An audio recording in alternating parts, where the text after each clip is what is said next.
All right, here we go. We actually are live now after trying to hit the button 18 times. But what is going on, brother? How are you, my friend? Hey, how's it going, man? How you doing? I am super pumped for this episode here. What do you got playing there? What was that? I clicked live stream on accident. Did you really? Idiot, yeah. You were our only guest. You saw us live streaming. You're like, oh, I want to watch. Drink about it's live. Yeah. Let's admit it. Oh my god! I think that should be the perfect time for our newest soundbite. Our newest soundbite. We've got this. All right, guys, we're going live. Do it live. Fuck it, we're going live. We'll do it live. Oh man, that is so perfect, and that is so awesome. So that's it for us today. I'm Bill O'Reilly. Oh man, I love it. Thing sucks. Oh, it is. That is me every time trying to get this stupid thing set up. So hey, let's jump into it here. We have a very special guest today, an old friend of ours. So I am going to add him to the stream, and I will let you take away our introduction. But welcome Steve Polter to our 15th episode. Hey, 15. That's a lucky number, right? It is. Thank you very much for having me, guys. We are super happy to have you. Steve was one of my longest friends. We actually went to middle school together, so I've known Steve for, I don't know, I guess longer than I want to do the math for. There's just simply no way to know how long I've known Steve for. There is just no way to know. Yeah. It was 16 years ago. Man. 16? Wow. Look at that. You did it. I went backwards from my age because there you go. When we were 13, and yeah. Oh, you know, math. Yeah. Numbers. That's great. Steve and I have been friends for a really long time. Steve, and so it's really cool. It's a special treat. Got my two best friends here. So absolutely. Two friends that I've known the longest, which is freaking awesome. Yeah, it is great. It's about time we all got together and sat down here. So it's been a hot minute. See, we were talking the last time that we were even all together was probably Lee's wedding, right? Mm-hmm. And who knows how long ago that was too. No, I think scholars record now that the date's been lost to history. So I don't think we'll ever know. But it's been however long it has been. It's been too long, man. So we're happy to sit down with you. But Lee picked up a very special beverage for us today in honor of you sitting down with us. So I saw that you had something special. So why don't you show us what you're drinking today, and then we'll let everybody know what we've got. Oh, sure. Me, I've got Sombra Mezcal. Okay. I don't know. That's fancy. If there's a name for the distillery or not, because there's a bunch of words on there. I'm not going to lie to you, but yeah, it's the first mezcal I tried out. Is that you said it was the first one you've had? Yeah. It's like a smoked. I believe it's smoked. Oh no, all tequila is smoked, but it's barrel aged. So it's like a weird mix between a scotch and a tequila. Oh, Steve is just casually throwing facts at us, like all tequila smoked. I had no idea. I know it's agave, but I had no idea that like all tequila was smoked. Yeah, they well, I guess smoked isn't exactly the right word, but they roast all the agave like hearts. They use these weird shovels to cut off all the little like tentacle type limbs. And they throw them into this giant roaster and then proceed to ferment and distill. I never knew that. Yeah, me and my wife went to a tequila tasting a couple years ago in Mexico, and it was awesome to like learn all of that. And for a while, I kept it all and was like telling everybody about it and super into tequila. And then I've fallen off, and all of that knowledge is now lost. But I have a special place in my heart for tequila as well. So we wanted to go classy as well. And as we were preparing for this episode, we went out and we bought again the best beer that money can buy. And we're super excited to throw it back local to where you were at and where you've been spending a lot of time, a place that is near and dear to my heart as well, where I met my wife, where my in-laws still live, which is Rochester, New York, right? So anybody knows Rochester knows Genesee Beer Company. And so we went with the uber popular, everybody's favorite, Genesee Cream Ale. Nice. Which anybody not from the area, either around here or even there, knows it is not known as the best beer in the world. Quite the contrary. But we're excited to have it. And you know what? It's probably going to be better than we remember. But growing up, all I can remember it was probably the grossest beer I've ever had. For sure. And I remember my grandparents drank this. This is Really? Genesee, not the cream ale, but Genesee was like their drink of choice. I've never seen anybody purposely drink Genesee cream ale. not a single person.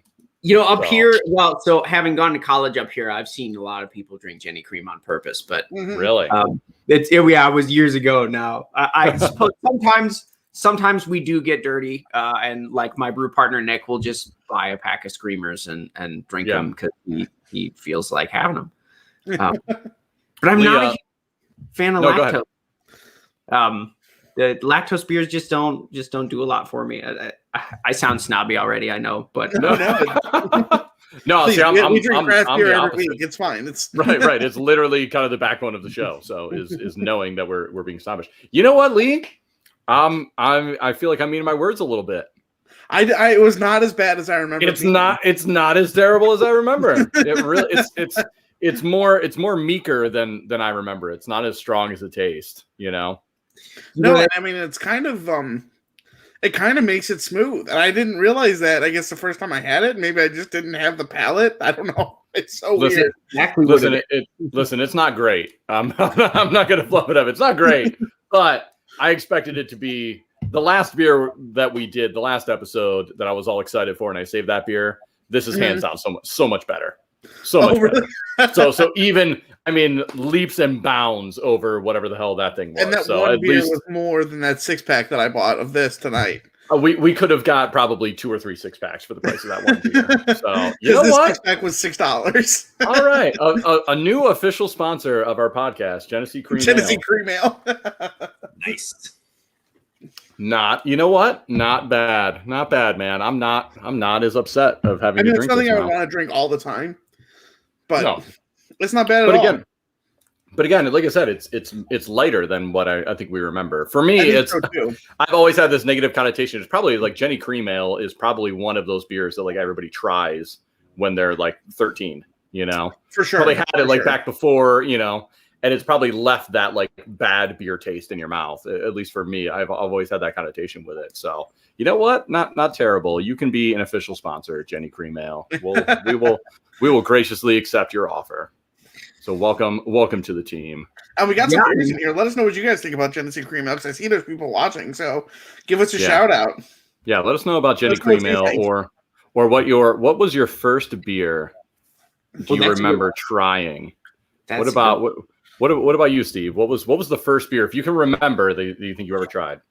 All right, so one of the first ones that I remember is obviously it was at a family party. I think my uncle, he might have been like a cousin that was old enough to be called uncle. Anyways, David Kozlowski's house. And it was a Labatt, I think. Okay. Labatt Blue. And then I remember distinctly though. So I used to work for the Edgecliff Beach Club, and I would mow their. I remember that. Yeah. I was hanging out there with someone, and I had finished up work, and someone had left like, oh my God, I'm blanking on the name because it's so bad. A Bud Light out, and we grabbed it and ran down to the beach and cracked it and tried it. It was so bad, and that's the last time I've ever touched a Bud Light to my lips. Oh wow. Lee, how long has it been? 1-2 days? Yeah, right. I've literally you're with me, because I bought this Genesee Cream Ale. I'm like, well, I might need something to wash this down with, so I bought a 6-pack of Miller Lite too. You are the only person that would wash down Jenny with Miller. Probably. Oh man, here we go. We got Lacey letting us know first beer. Natty Light. I feel like Natty Light's going to be a lot of people. A lot of people are going to be in the same. I know that like I probably had Natty Light probably first, probably somewhere around there. I know the first time I got drunk on beer, I think was Bud Light probably, or somewhere around there. I can't remember if it was like the first or second, but like Bud Light or Keystone, one of the two. The same thing.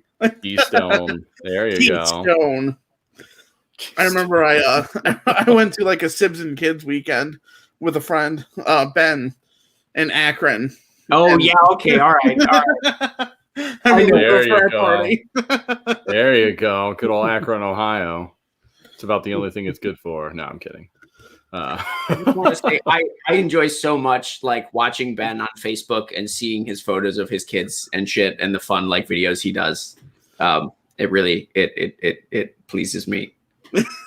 Right, yeah, for sure. I just remember like I went to a frat party and I was kind of I didn't like I wasn't like with a whole lot of girls or anything in high school, and this was like probably my senior year or something. We were drinking and this girl was dancing like with me, quote unquote, since my wife was watching. Near you, yeah. Right. So that was a memory from high school. That was a good one for sure. Oh, I love it. Oh, I love it. That's great. Oh, Leland. We'll send before Lacey. So right, exactly. Well, since high school days now, and we already mentioned you're living in Rochester. So tell us a little bit about your journey, Steve. How did you end up over in the beautiful city of Rochester, New York? Well, so funnily enough, I found out about it was because of RIT. I went to school at RIT and just decided to stick around. And I found out about RIT because I played Dungeons and Dragons with a couple of kids from my Boy Scout troop, and they knew a couple of guys who would come by. And one of them went to RIT and had a sticker on his water bottle, and I was like, "Hey, what's that?" And he said, "Oh, this is the college I go to," and I was like, "Oh, that's cool." So like when it came time for me to think about a college, like the first one whose name I recently heard popped into my head, and that was RIT. And I was like, yeah, that's where I'm going to apply, Mom. Oh, okay. All right. Like I knew nothing. I just shot in the dark. And I only planned to apply there and nowhere else. And my mom made me apply other places. Anyways, I went there and stuck around, and well, I ended up catching a pretty great gig for work. So I think I'll be sticking around for a while. Yeah. Awesome. Well, hey, I guess it goes to show that those stickers do their job. It recruited you, and you've been there ever since. So sure, yeah, like $60,000, right? of your friend having a sticker made the school like $60,000, so it was worthwhile investment for them. yeah, the return on investment on that 10-cent sticker or whatever it was. Yeah, guys, don't tell my mom. That's awesome. So you mentioned that you landed a gig and you've still been there. What are you up to? Up in Rochester now? So I work for the University of Rochester Flow Corps, we're called. Officially, we're the flow cytometry resource, and we're what's called a shared resource laboratory. So we the lab own a bunch of flow cytometers, which employ the technology or technique flow cytometry to analyze, cell samples of various types and origins and whatnot. Flow cytometry, of course. Sorry, Thanks for explaining for Lee, because I knew he didn't know. So I hate explaining what I do because it's so stupid specific that like I feel like it's not that I lose everybody, but like nobody cares because there's no context for it, Sure. But anyways, yeah. So we let folks like other research labs contract time on these machines, and I will work with people, run samples for them. I fix these machines. I just did my first freelance job actually on Friday. I got to charge my own rate. It was totally outside of my actual job. But I walked into his lab and fixed their machine up. Fantastic. That's got to be awesome. Yeah. Mm-hmm. Wow. I didn't think I was going to walk away with a working machine, honestly. So, well, hey, that's awesome. Good for you, that's awesome. Man. Right on. Now, how was the pandemic and everything affected all that with the research being at the school? It slowed down for a little bit. I want to say late March. Everyone went home and started working from home. And we did that for about a month and a half, 2 months. Mm-hmm. We started coming back in like mid-June, beginning of June. And it was touch and go when we started coming back, but now it's pretty much in as full of a swing as it can be. Like we have one machine that's taken out of commission for social distancing reasons, and we still have a lot of policy changes for the pandemic, but I'm happy to say that I've been relatively unaffected, and like I would call 2020 a good year overall. I feel like I shouldn't say that out loud because like people are gonna get pitchforks and fucking stab me. Yeah, that's it. And that's it for us, folks. What a great episode! Glad to have you. No. Yeah. See. Oh no. Oh, that's funny. Well, no, man, good for you. I'm glad that the year worked out well. You know, all things considered. So. Yeah. Truly, I'm thankful, and I hope we all keep moving on. It seems like it's going in the right direction for sure. It does. Absolutely. What worries me, not to be too serious or much of a downer, but these new variants from like Brazil and shit. These concerns. Yeah, it seems like once we kind of get on top of something, there's always going to be a new variant, right? I'm staying blissfully ignorant of it for sure, because I feel like what else are you going to do? I mean, I'm in a position to help, or do anything about it. Just no, that's fair. Mask and social distance and take the vaccine. That's all we can really do. Pretty much, yeah. Because what can you do about? Literally, one of the variants is the one of the surface proteins of the virus rotates 90 degrees from a mutation, and it's just that much harder for our cells to detect it. That's insane. Really? Yeah. Jeez. Yeah. I mean, that's a lot of stuff on like the molecular level in biology. Is steric hindrance. It's just like little shit not fitting quite so well with other little shit, and it's like, oh, this doesn't work all of a sudden. Well, hey, I'm glad that we have somebody that can understand it a little bit better on here and give us a little bit of a background. So that's great because I'm with Lee as well. I mean, I try and do the best I can to understand it, but right, that's it's great to have a little bit more insight to it. So I will say, not to change the subject here, but I'm about done with this first Genesee cream ale. Of course you are, sir. It is very, very filling. I've noticed. Is it? To me at least, like there's heft to it. I think in my stomach. It is. Yeah, it's heavier. No, I agree. If I had a light beer in contrast to this, but I am just like.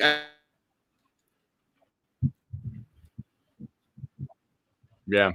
See, what's really funny, Lee, is I'm almost getting the opposite because I'm so used to all the past episodes we've done with all these like super, super heavy beers that we've had. That this to me, because I don't normally have like the Miller Lite or anything to kind of wash it down. I'm always it's been so heavy recently and all the beers that we've had that this is like a refreshing change to me. So this to me feels like to me this is super light. I'm actually pleasantly enjoying this. I love Miller Lite is your wash it down beer. That's it's hilarious. It's really and if you haven't heard, Steve, I mean Miller Lite is really the yogurt of beer, I would say. It is.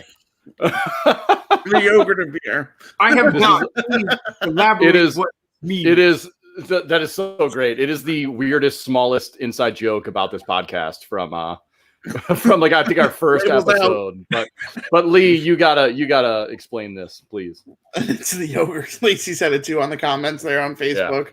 Yeah. And well, so as I was explaining here on one of the podcast episodes, I love like the craft beer and stuff, and my favorite beer we were explaining was like Dortmunder Gold. I said I feel like that's the way beer should taste.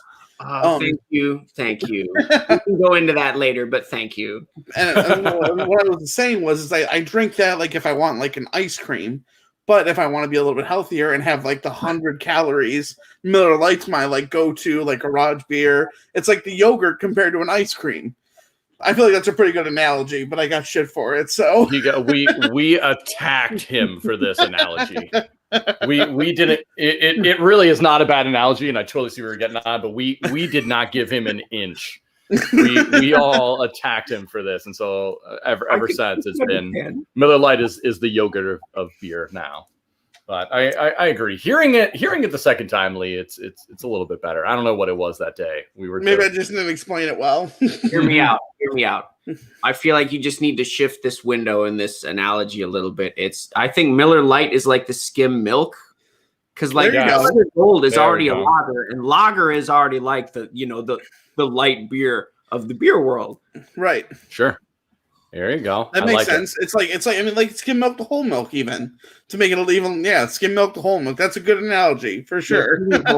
I am pissed. There is a Wegmans. So there's two Wegmans like very close to me, right? And the one is always fucking out of whole milk when I go to get it. Really? Yeah, and it's not Wegmans brand. I get the Pittsford Farms because I'm a schmuck, and I get the local milk because I can't get enough of it. I also have a dairy problem. It's like habit, whatever you want to call it. I consume a lot of dairy. And I'm mad, because then I have to get the cream top, and it's like I'm not trying to be decadent all the time. No, I remember. So as far as like Rochester goes, I know that like when I went to Rochester for Justin's wedding a couple years back, we did this big Rochester thing to do there as the garbage plate. How do you feel about the garbage plate, Steve? Have you ever had one? What are your thoughts? Yeah, I feel like you were a connoisseur of fine arts that you would have had a garbage plate or two in your time. So I have had a garbage plate or two. I haven't like made the rounds. I enjoy the garbage plate as like not an archetype, but as the concept. That's what it is. But if I'm I don't know. Oftentimes I just spring for other shit, especially in a place where I haven't had stuff. Or like if I go to Dogtown, right? Dogtown has a garbage plate. Never had it because you go to Dogtown and you get dogs, you get hot dogs, right? Like, yeah, for sure. I've only really had like maybe Justin might know this place. Oh yeah. Silvio's Pizzeria. If it's a real small place. Yeah. So I've had their garbage plate probably the most because I used to live right down from them. Yeah, that was my college house was 20 Alfred Ave. I don't think I've ever had a plate from there.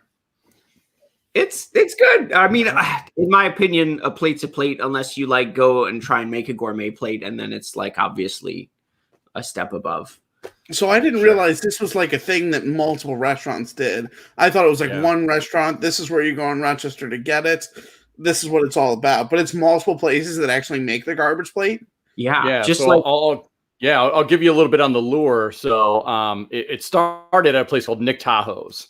Is who originated and who trademarked the whole name behind garbage plate, the whole thing. So a lot of other restaurants in Rochester will do it. And in my humble opinion, having lived there for only a couple of years, that I don't think Nick Tahoe's is the best at all. They're the originator, but I think they've skated by on their name for too long and the quality has gone down. So there's a few others in the area that I always like and always try and recommend people to go to whenever they're in the area.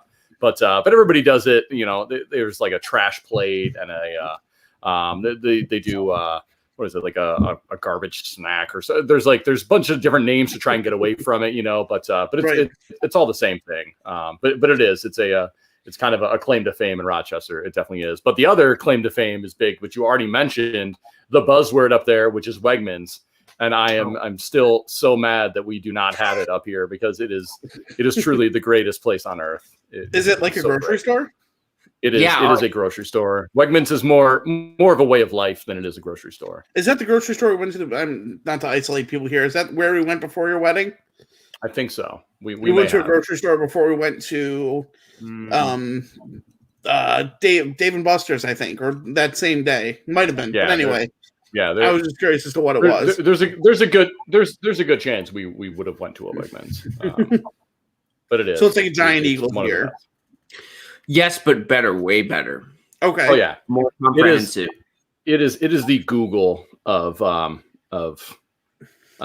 grocery stores. It truly is. It's constantly voted like one of the best places to work, like any company in the U.S. Cool. And just the quality at every single store is just amazing. It truly Wegmans is to Google the way like the way. Oh, here we go, Lee's. Yeah, it's like being searched.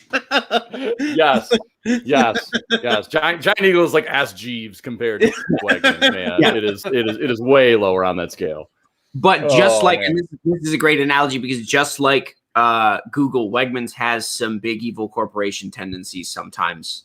That is true. One of them that's it's not a big evil corporation tendency, but it fucking kills me. Is they just move shit in their stores all the time. Like they do. Yeah, that is true.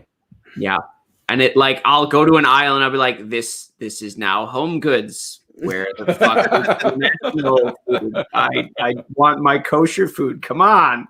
Right. Oh man, I do though.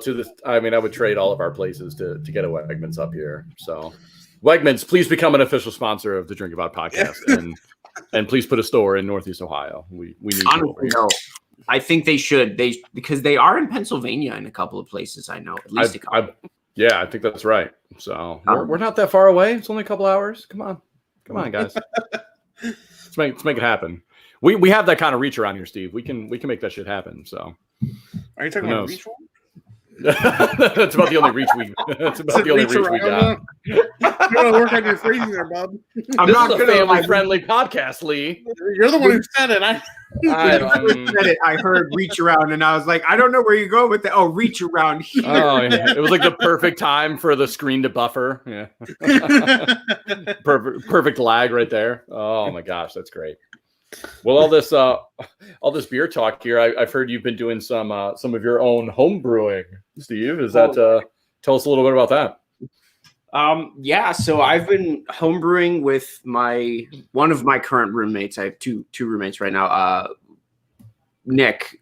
We've been brewing since 2015. Oh wow! Now, yeah. So we have I have just right next to me right here is actually where I keep all my recipe books and shit. On the other side of me, I can turn the camera if you guys want. Are the 4 barrels I live with, each of which has between 10 and 15 gallons of beer aging in it. Oh, right on. Yeah, let's see it for sure. All right. Yeah, sure. If it's not too much trouble, really, I don't care if it's trouble or not. I want to see it.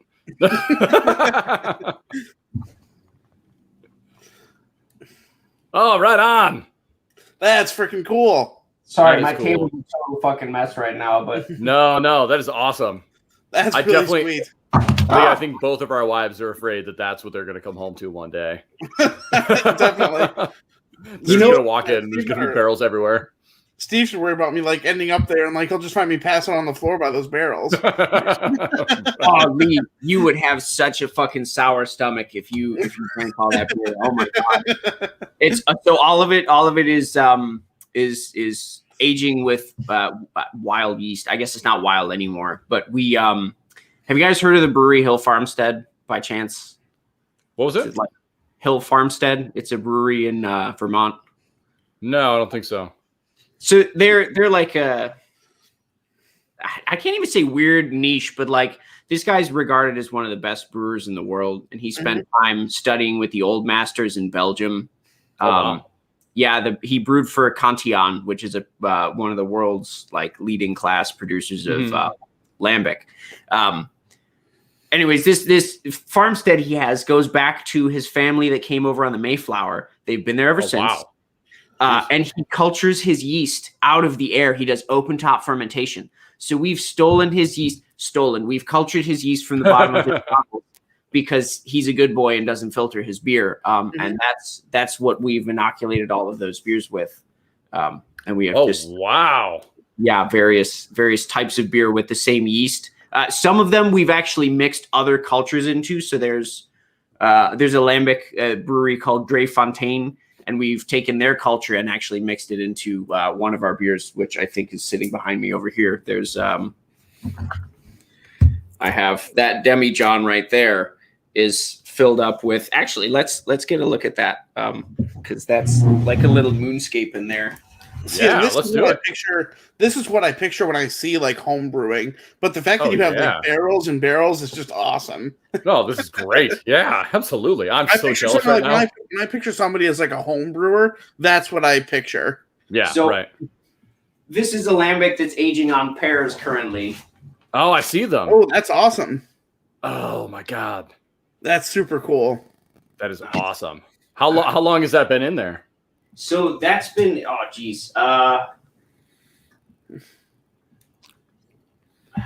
I brewed it the 24th of April 2020, so it's probably been in the barrel since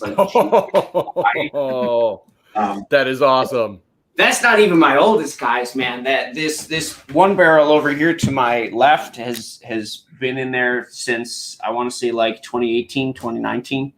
Oh man, that is How long do you keep them? How long do you keep them on the barrel before you enjoy them? So it depends. We're doing what I have to call a lambic style, because we're not in Belgium, but those can go, years.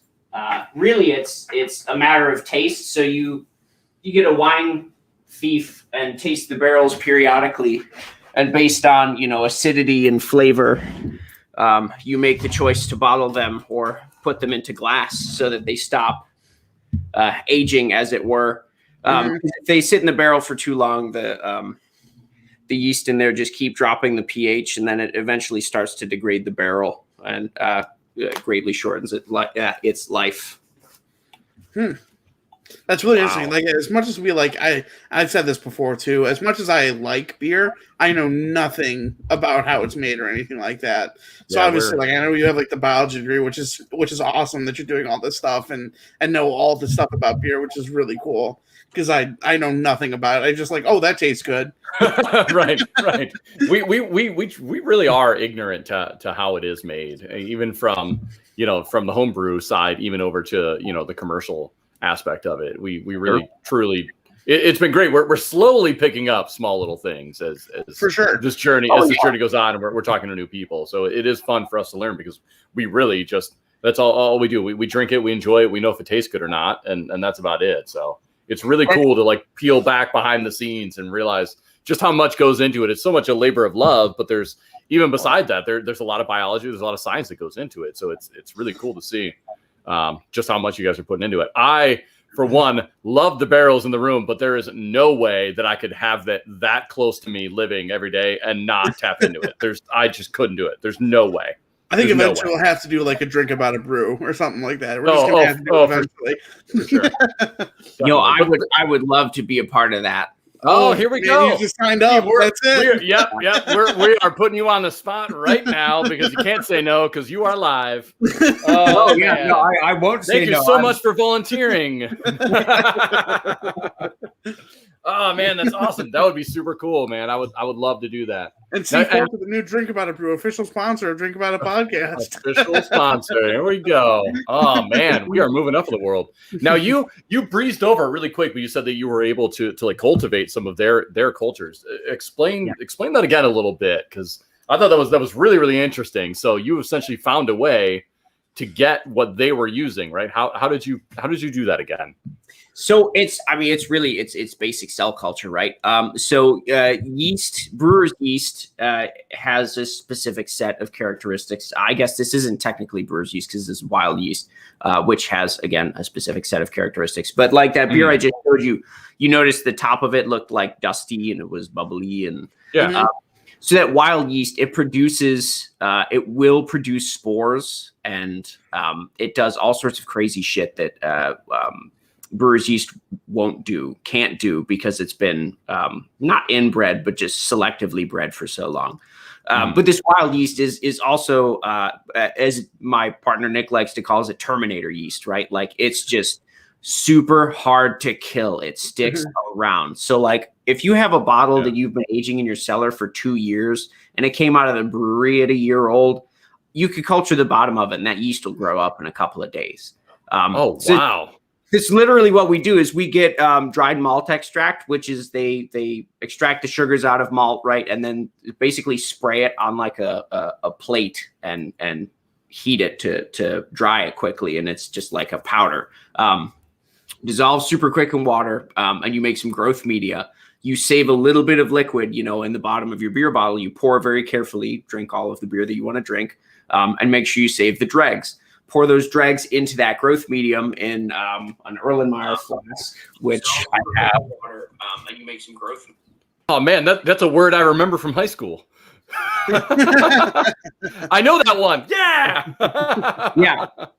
So you use one of these bad boys. All you have to do is cap it with foil, and you put it on a stir plate with a magnetic stir bar in it and let it go. It usually takes, for some of the older yeast, it takes like 2 to 3 days, which is quite a long time. But, if you're thinking about if there's only a couple hundred viable cells and they have to like do work to start eating food again and get out of their torpor and start dividing, it takes a while before you can actually visually see any activity.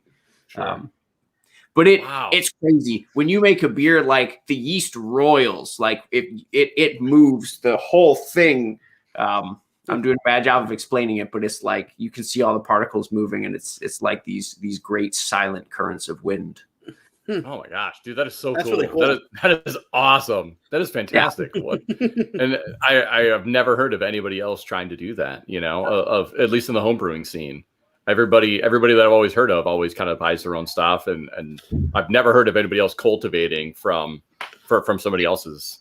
Sure, that's fantastic. You think of a home brewer, I always think of the people that and I'm not dissing on these people or anything, but I just think of the people that because it's what I would have done. It's I bought a kit, you mix this stuff, you burp it, you get beer, or stuff like that, whatever, these really simple setups. But as far as home brewing goes, I've never seen a bigger setup or more in-depth process than Steve's got going on, which is awesome. Yeah. So there are crazier dicks than me. That's for sure. But yeah, I mean, a lot of folks, they're limited either in interest or money or space or time or whatever. But it's all grain is definitely the way to go. I rail against extract sometimes, perhaps unfairly, because extract brewing is viable, but you just don't have a lot of control over your basic ingredient, right? Is like the malt extract. You're relying on whoever made that. Yeah. And I mean, I'm so envious of it. I think it's so cool. I don't think I'll be able to do it, but it's cool to watch. Cool to see you doing that stuff.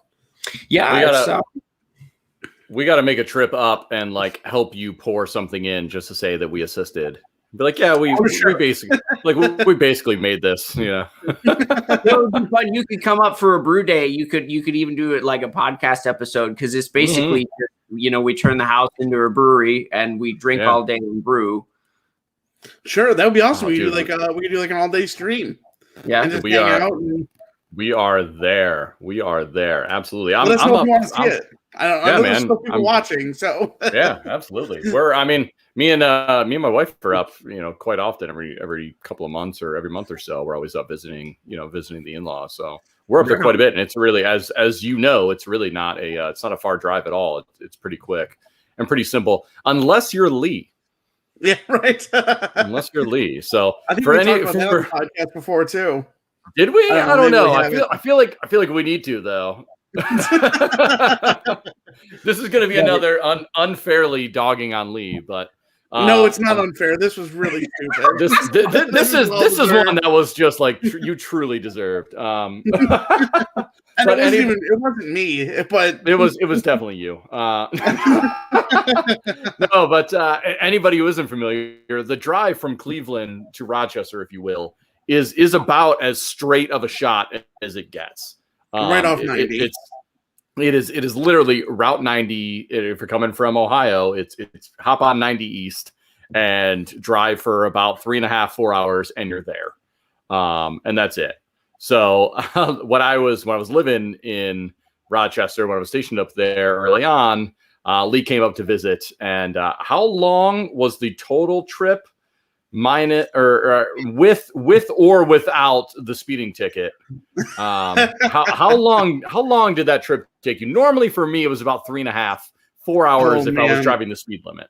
I want to say this was at least 7 hours that it took. It was at least 7, probably closer to 8. Yeah, I mean, because we drove so far south. Because I had somebody else in the car with me. I won't mention any names here, but you know who you are. and they had chosen to avoid toll roads on the GPS, which 90 is a toll road, almost the entire way. So we went about an hour and a half south to come an hour and a half back north to get back to 90. Just to then get pulled over for speeding because you're so late. And right, because we were taking so long, I then got pulled over. I did 82 and a 65, which is probably the worst time I've ever been pulled over. Because then the cop, I was in with these girls, Justin's ex and my ex at the time, not at the time, but now. And the cop was asking me, how do you know this man? Where's he taking you? Stuff like that. I'm like, I'm not a dangerous individual, sir. I don't understand how the fuck that cop thought that question. I don't either. I don't think this is I just love it. Well, you know how nervous Lee must have been too, though. Of that's like, the only thing I can think too. you were just new to having your car and like just having your license. You had girls in the car. It was just you. You were you're like probably in the middle of like the Allegheny National Forest, just like speeding through. Like, yep. They're like, ladies, are you safe? Are you okay? Right. Where is he taking you? Like he sees that this guy's so nervous. Like, why is this kid so nervous? You know, like because I was probably 18. Oh, you know? That's fair. yeah, for sure. And you had just gotten your license not that long ago. Yeah, because I didn't get it till late, right? Right. You did get it late, didn't you? Yeah, like 18. I didn't think about that. Yeah. More back in the yeah. Right. That was back in the Buick, right? Yeah, man, I love the that old car. Buick days. Yeah. Yeah. You need a Buick. That was a great car. That was an old man car, you old man. It was a 2001 Buick LeSabre. It was like a couch on wheels. It was the best. that car was awesome. Oh man, I miss that car. And it was like one of the custom ones too, so it was all leather interior. It was soft. It was great. Dude, and it had automatic seatbelts, right? Oh no, I didn't have automatic seatbelts. I don't think as a fluffy individual, you don't want automatic seatbelts. I've never thought about that, but yeah, I guess that makes a lot of sense. I can't remember whose car it is that had automatic. I hate automatic seatbelts for sure. I never had them, but every time I got in somebody's car, I always thought they were the coolest thing ever. I can definitely see how they would be so annoying for like having to live with it every day. But I always thought those were so cool. I felt like I was living in the future, even though the car was old, whichever one had it. But and here we go. My wife's posting on Facebook again. I just saw this, and this is another good story about the Buick. I remember we were living in Athens at the time, and I still had the Buick, and the whole door had like cloth interior, you know. Mm-hmm. And there was an argument, and it was just a silly thing, but we had this. There was this place in Athens called Big Mama Burritos, which I think we've talked about on the podcast before. We have. But she and I had eaten Big Mama's burritos after a night of drinking. I wasn't drinking; I was driving. But I was driving, and she in the middle of this fight, she's trying to throw the burrito out the window, but misses entirely and hits the door. So there's burrito all over my car door, which is cloth. Oh, jeez. Oh, God. Oh, man. That's why it smelled that way. Yeah. I remember even turning it in and like getting, I didn't get anything for it because it was a 2001. I didn't buy my new car until 2015. So it was like 14 years old when I ended up turning it in. Sir, is this guacamole? what is that stain?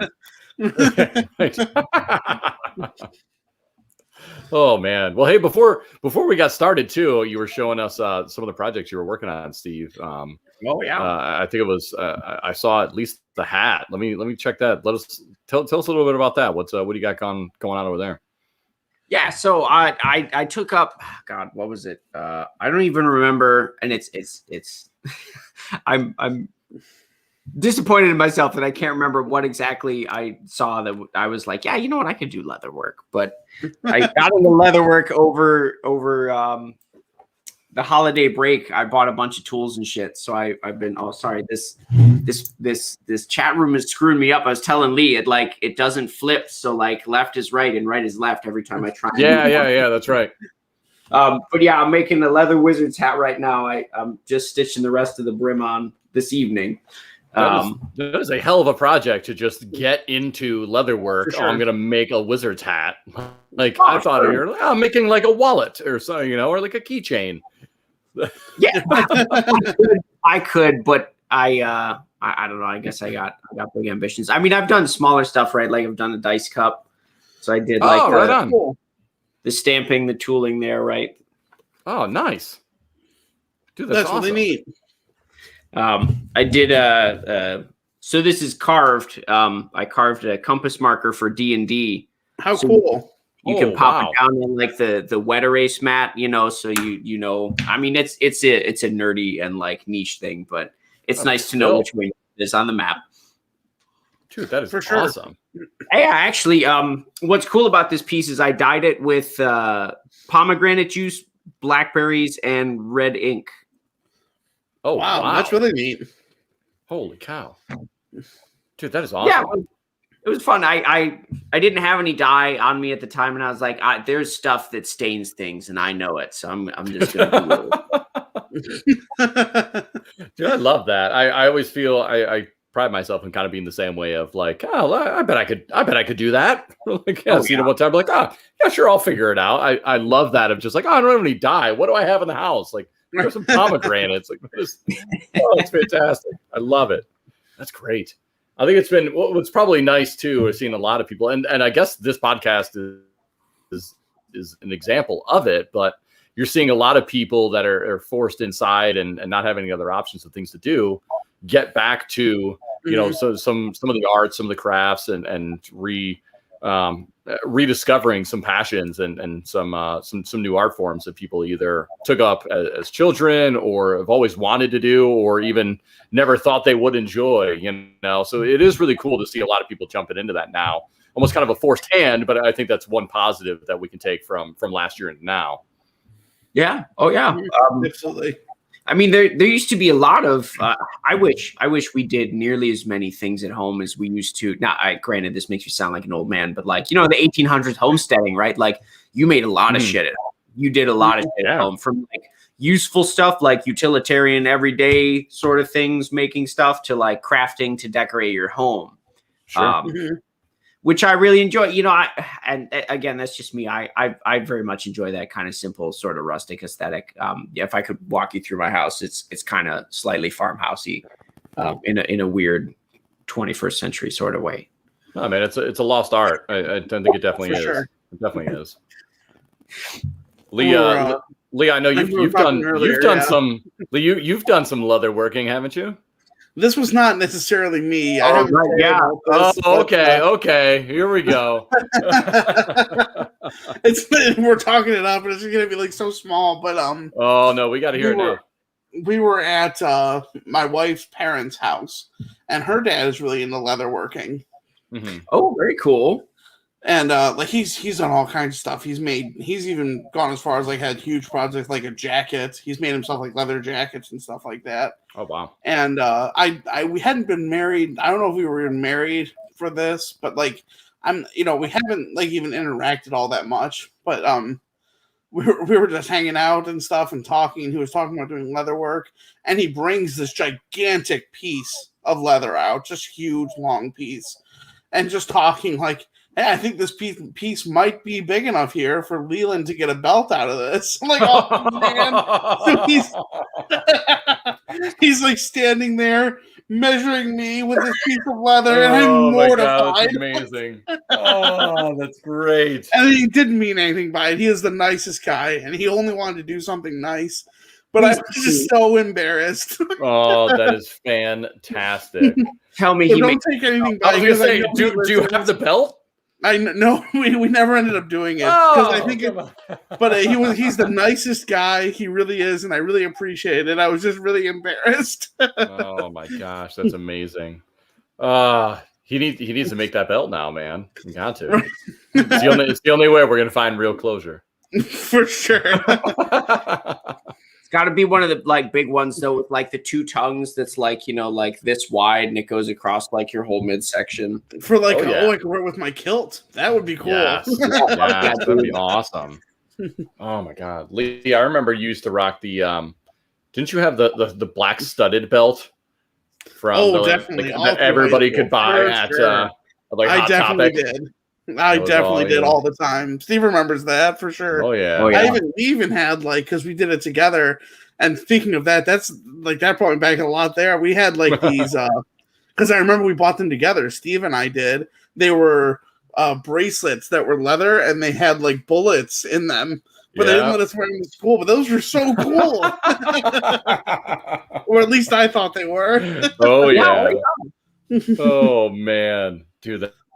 That's great. Oh, and Lacey called you out here. With it is ridiculous belt buckles. I love belt buckles. I have This is another thing Steve probably knows too, and you do too, Justin, because you stole one of mine. I definitely did. Which one? I think I know which one. Which one are you going to call me out on? Maybe I stole multiple. It was the Batman belt buckle. I had a tire, like a wheel that would like spin. I don't know why I like things like that. I still do, but I even had like a roulette wheel that spun. It's freaking cool. And actually, when my grandpa passed away, he had an affinity for that stuff too. So It was really cool. I ended up getting a bunch of his old belt buckles. He's got a truck driver. So I've got like some cool like ones with like bulldogs on it with like Mack truck and stuff like that. Yeah, really neat. You need to bring that back, man. I remember that was your thing. You had so many. I really do. I really need to get a belt that can hold the buckle. Yeah, man. I remember that. That was like your claim to fame, dude. You had so many every day. It was like what it was going to be. I love it. I do. Like an Eagle Scout. I have an Eagle Scout belt buckle. I have all kinds. I have at least 20 or 30 different belt buckles. There's a good chance I might still have your old Batman one. I don't probably at this point. It's probably somewhere. Who knows? It's probably moved all around the country. You know. I have all mine in a shoebox for sure. Yeah, I would love to get to your level of belt buckle having, Lee. I have like 4, I think. I picked up 2 super cool ones at a flea market. That's the place to do it. For sure. Yeah. One of them, it has a really cool inscription. It's Bear, invite me into the cave where the silence surrounds the secrets you gave. And the buckle itself is like a snarling bear head with that's cool. Yeah, Native American type like design around it with bear claws on either side of it. That's neat. Yeah, and I read the description. I was like, I should probably get this. Yeah, for sure. I need to own this. Mine were nothing like that deep. It was like I have Jack Skellington, like because as a 2000s emo boy, like or whatever. Right. Mm-hmm. You have to have a Jack Skellington belt buckle. Man, looking back on that whole phase, it's just cringy overall. Oh, for sure. Oh man, I don't know. I embrace it. We have that. Did you see that picture? And actually, that friend Ben shared it with all of us sitting in your basement. Yeah, we're writing share that on the Facebook page after this too. Around fire. Yeah, right. Yes. We'll have to, if we can find that song, we'll post it too, because that would be hilarious. We need to make sure we get that photo on here for sure. We made a rap song too. It was called "Lee's Feet Are on Fire." Oh God!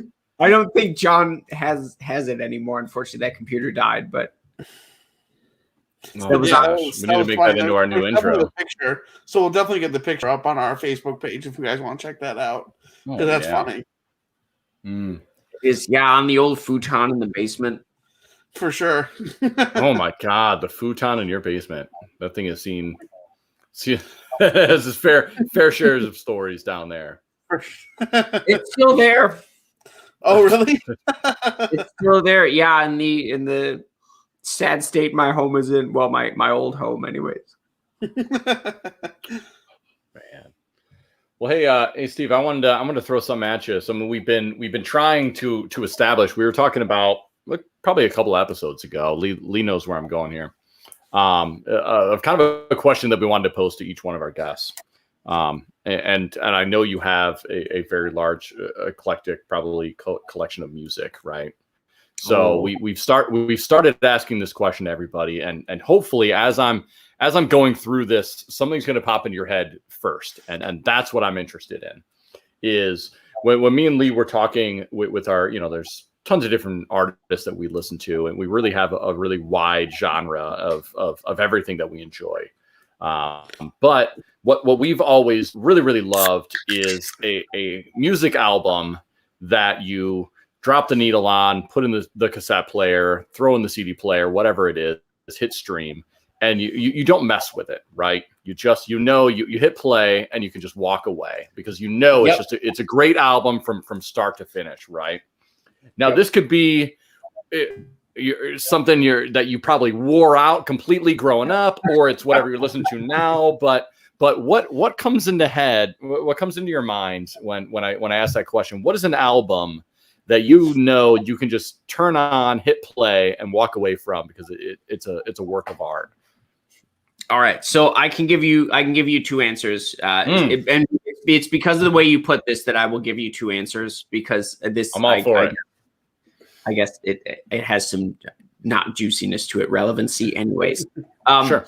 So the old school album that I could just put on, when I was a teenager, like when I was really getting into music, is 3 Days Grace by 3 Days Grace. Oh, okay. Mm-hmm. Yeah. I would listen to that album was just the right length that on the bus ride to Central Middle School was half the album, and the bus ride back was half the album, and my CD player would remember where it was, so I'd just turn it on when the bus started and go, and that was my angry 7th grade year. I love that. Yeah. I love that. Awesome. What a good answer too. 3 Days Grace. There we go. What a great album too. I totally forgot about that. We would listen to Animal I Have Become in your basement all the time, and I think that was one of that was my favorite 3 Days Grace album for sure. But we listened to that constantly in the basement.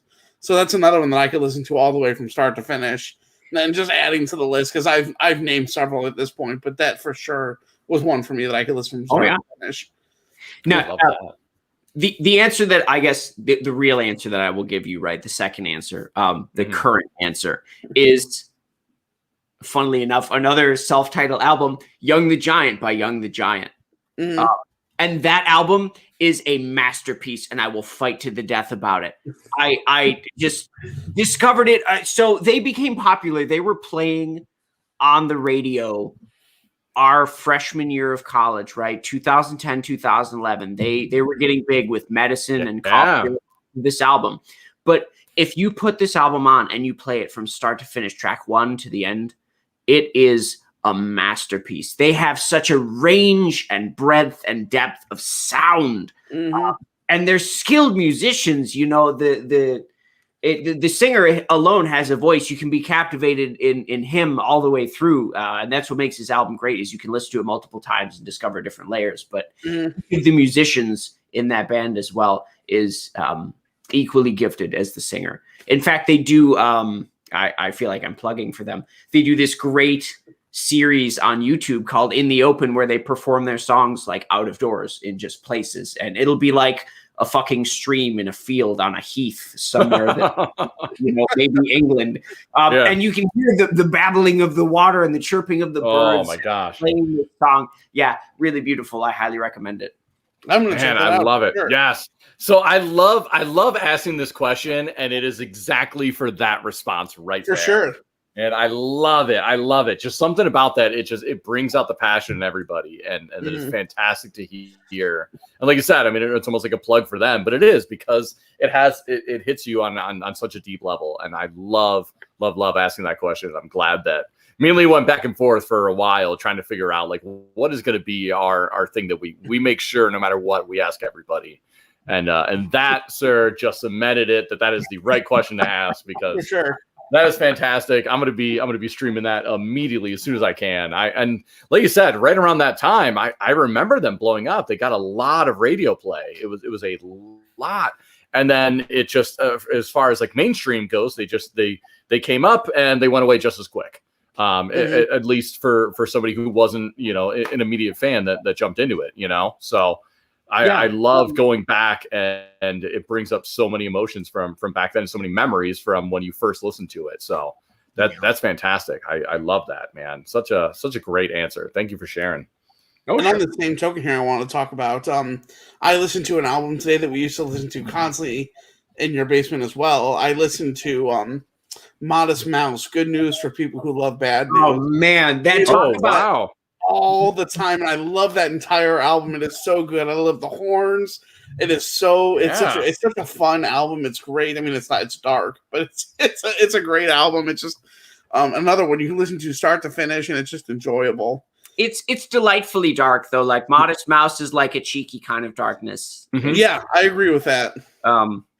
But yeah, oh my God, Satin in a Coffin, dude, it's all pouring back. That's the best one. That's the one I was gonna name drop too. Satin in the Coffins. Everybody likes the other ones off that, Ocean Breeze, Salty. That is not the greatest song on there. Satin in the Coffin. That is just the trombone. That is just the best. And honestly, I love it. That song came on shuffle while I was working this morning, and that was the inspiration for me to listen to that album. And it was so fitting because you were going to be on the episode tonight that it was so perfect. It was a sign. That is absolutely perfect. Oh, we just had a comment about Young the Giant here from Brian. So it says the younger singer of Young the Giant does a bit on Alt Nation on SiriusXM called Point of Origin. Points out tracks from artists of color. This is not Brian. This is Becky. That's awesome. Well, thank you, Becky. That is so cool. I love that. I listen to SiriusXM on in my car quite a bit, so that's fantastic. Right on. Look at that. I want to check that out actually, because I admittedly there are a lot of areas in my life where it's like I don't have a lot of things from people of color, and I feel admittedly I feel guilty about it, and I know that's not exactly the right response, but the right response is to seek things from a breadth of people of various origins and creeds and colors.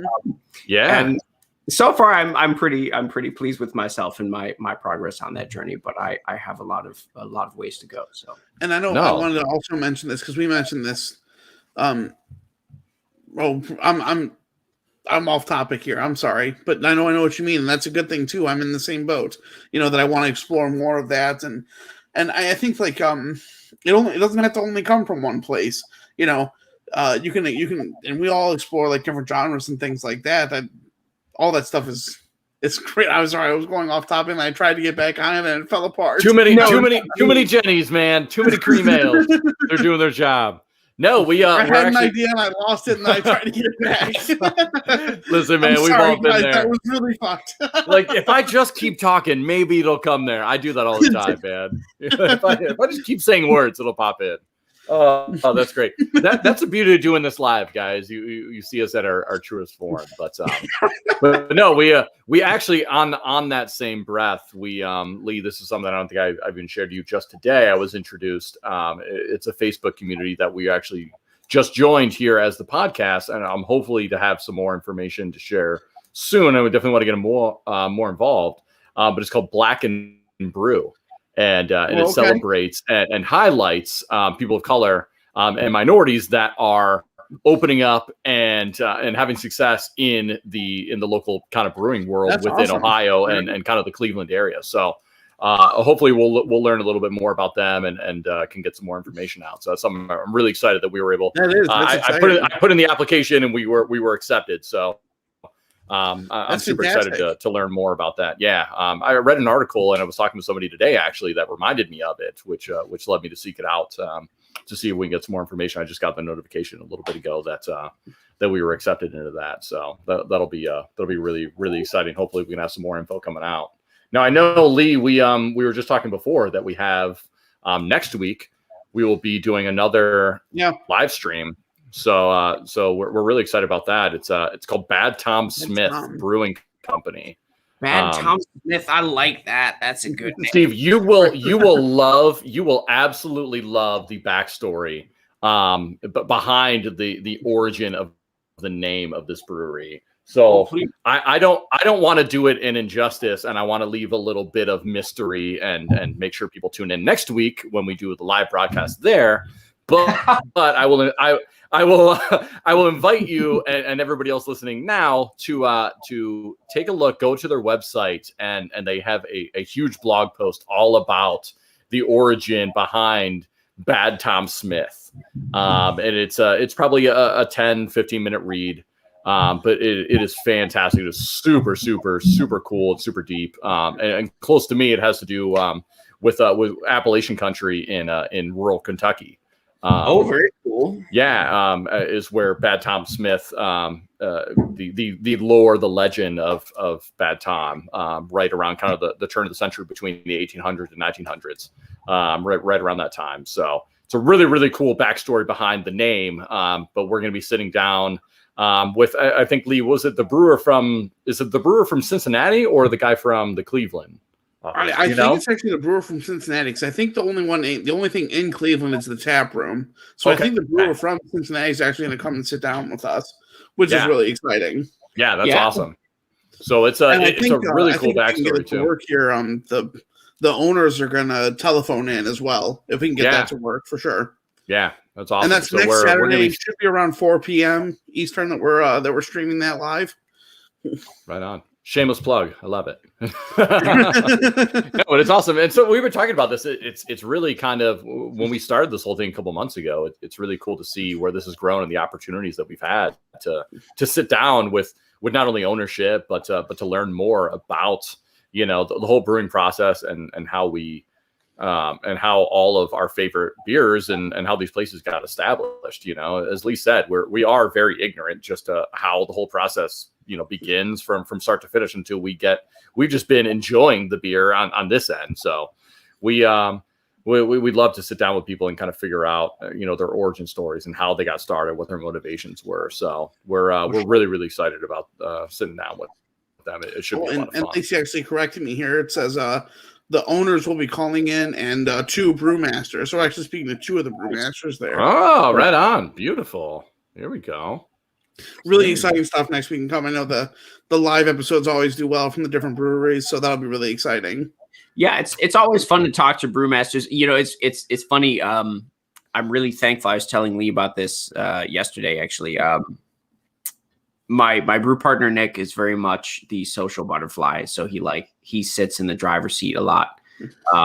As Lee described it, socially, and we have talked to so many brewmasters at so many breweries because of this, because he'll look at the person tending bar and be like, "Hey, is the brewmaster here? I'd like to talk to him about this beer." And they'll come out, they will come out and they will talk to you because of if I was the brewmaster, of fucking course I would. I'd be like, "This person wants to talk to me about my beer." Yeah.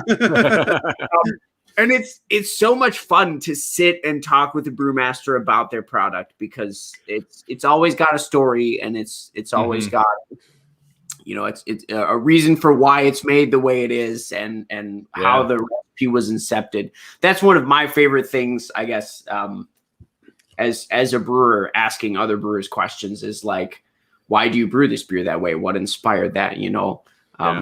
It's my one of my favorite things as non-brewing related as it is naming the beers. Mm-hmm. Yeah. Oh, absolutely. I love that. I always felt like I've missed my calling, that my true passion in life would be naming crayons. Well, or paint colors, who gets to do that? I feel like that's the best job in the world. It's gotta be the best job in the world. Yeah. Just sit there and come up with names for paint colors and crayons and whatever it is. So, God, yeah. Oh man. I feel like if we were naming crayons, though, they would be too adult for it'd be terrible. Crayola. Yeah. I've seen that. It was one of those gag gifts that you could buy, and it was adult crayons, and it was really, really bad. It got very dark very quickly. For sure. Yeah. Oh man, that's great. So I guess this is good, kind of getting some insider knowledge. What would be a question that you would want to know as we sit down next week with the brewmasters from Bad Tom Smith? What would be a question that you would ask or you would encourage us to ask besides the normal ones that we would? What would be something that you'd be interested in hearing from them? Well, so real quick, what are the normal questions that you would ask a brewer? Yes. So and I love that you flip that and put it back on me. But no, because I have answers for you. I have lots of answers, but I want to make sure. No. As I mentioned before, we are very ignorant to it. So really, my biggest thing is, and I always love is the origin stories, the backstory behind how they got started, what their motivations are. What their plans for the future kind of thing is. But on the technical aspect, it's difficult for us to really dive deep in because we don't really have a huge backlog of knowledge to when they explain, well, I do it this way. Well, it's hard for us to say, okay, well, you do it this way. Why not the traditional way like this? So we understand that we're at a bit of a disadvantage that way. To not really kind of dig a little bit deeper and peel back that onion a little bit. So for me, I'm kind of looking at it as the individual level versus the technical level. So that's really where our main questions and our main point of view kind of comes from. But as we get more and more of these opportunities of sitting down with more owners, more brewmasters, it'd be interested. We definitely want to try and dig a little bit deeper than we have, at least for the first couple of times. Sure. Yeah, I mean, so there's a ton of questions you can ask, right? Like one of the questions I would ask is what was your most difficult recipe to master? Ooh, I like that. Right? Lee, take notes. I was getting the pen. I have recipes I'm still fucking chasing down, dude. And it's nothing special, don't get me wrong, but like a blonde stout, we still haven't made a blonde stout that either one of us have been happy with. And it's just because we get distracted and go ham in another direction. But sure. What are some other questions that that's a great one. I love that. What was the beer that you made that like you drank and realized like I could have a brewery? What was the first beer you drank and said, like, I'm a brewer, I'm a brew master, not just a home brewer? Why did I not reach out to you like when we first started doing this? Because this is fantastic. And you thought about it for a whole 30 seconds. I know. We do this every time, man. We show our hand at how absolutely terrible we are at this. Every episode, we find a way to share we find a way to show our ass every time. It's a learning experience and it's a journey. That's where the beauty of it. That's absolutely right. Those are great questions, though. I love that. Lee, you better have written those down. It took me so long to come up with a cheesy ass question I asked. And Steve thought for 25 seconds. It was like the most thoughtful, insightful question I've ever asked. Oh man, I love it. That's what it's all about, man. Teamwork makes the dream work. That's all it is. Oh, that's great.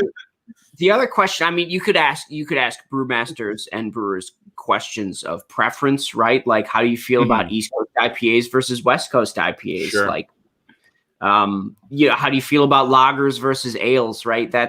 I guess that's a very common one, but like I'm very passionate about lagers, and I've become very passionate about lagers in the past year and a half, 2 years, right? Like Pilsner Hell is my go-to beer. And if you guys haven't jumped on like the craft Pilsner train or just like the Pilsner train in general, I highly recommend it. Now I know there's a lot of pisswater Pilsners out there, like, Budweiser and stuff, but if you see Pilsner or Kel, I highly recommend you pick it up and drink it. It is like the original Pils. If anybody, do either of you watch Brooklyn Nine-Nine? Oh yeah, for sure. All I can think of is that boyfriend that is like obsessed with Pilsners. Yeah. Oh man, I'm so glad that somebody knows what I was talking about. I didn't want to bring that up, and everybody look at me like, what the hell are you talking about? That's so great. Well, no, actually, so it's funny. The very first remote podcast that we did at Mortals Key Brewing Company, they really brought up a great point of like where they take a lot of pride in their brewing process is mastering some of the more, and I don't want to use the word negatively, is like some of the more simpler recipes mastering a more simpler recipe and doing it extremely well. And as you mentioned with like the lagers and the Pilsners, where when we were talking about with at Cloven Hoof Brewing Company, the big trend right now are all these hazy IPAs and these super infused and the Imperials and the super high ABV. But really what sets a lot of people apart in the brewing world and what a lot of people will take pride in is mastering and doing something simple extremely well. And I think that's probably where you were going with kind of the Pilsner, right, and the lager of everybody knows it, everybody does one, but I've found a way to make mine that much better, where I've really, really found out how to strip everything back and make it exactly what it should be. Well, so point one, Pilsner is the essence of beer. And that is just a fact that like there is no more beery of a beer than Pilsner. Two is you're dead right. And I'm so happy that Mortals Key has that sort of philosophical take towards brewing, because lagers are the ultimate test of a brewer. There is nothing to hide any of your mistakes, right? Yeah, sure. When you brew a lager, if you make a mistake, as soon as that person gets that glass and sits down and takes that sip, the beer goes, this is what's wrong with me. And when you brew an ale, there's so much going on that oftentimes it's kind of like walking into a college party. You don't really know what you're seeing and smelling and tasting all at once. And it kind of hits you as like a single unit thing instead of like a series of things that you can identify individually, right? Which is very much what a lager is. Man, I love that. That is going to be one of the best 15, 20-second sound bites we've ever had. I love it. I love it, man. It's so cool. I mean, it's like I said, it's so fun for us, and at least for me. I know Lee feels close to the same way of like how this whole thing got started, and us just talking about craft beer and beer in general has led to so many fun conversations and down these crazy rabbit holes that we would have never have gone. And we're learning so much along the way. It really has been awesome and really eye-opening for us.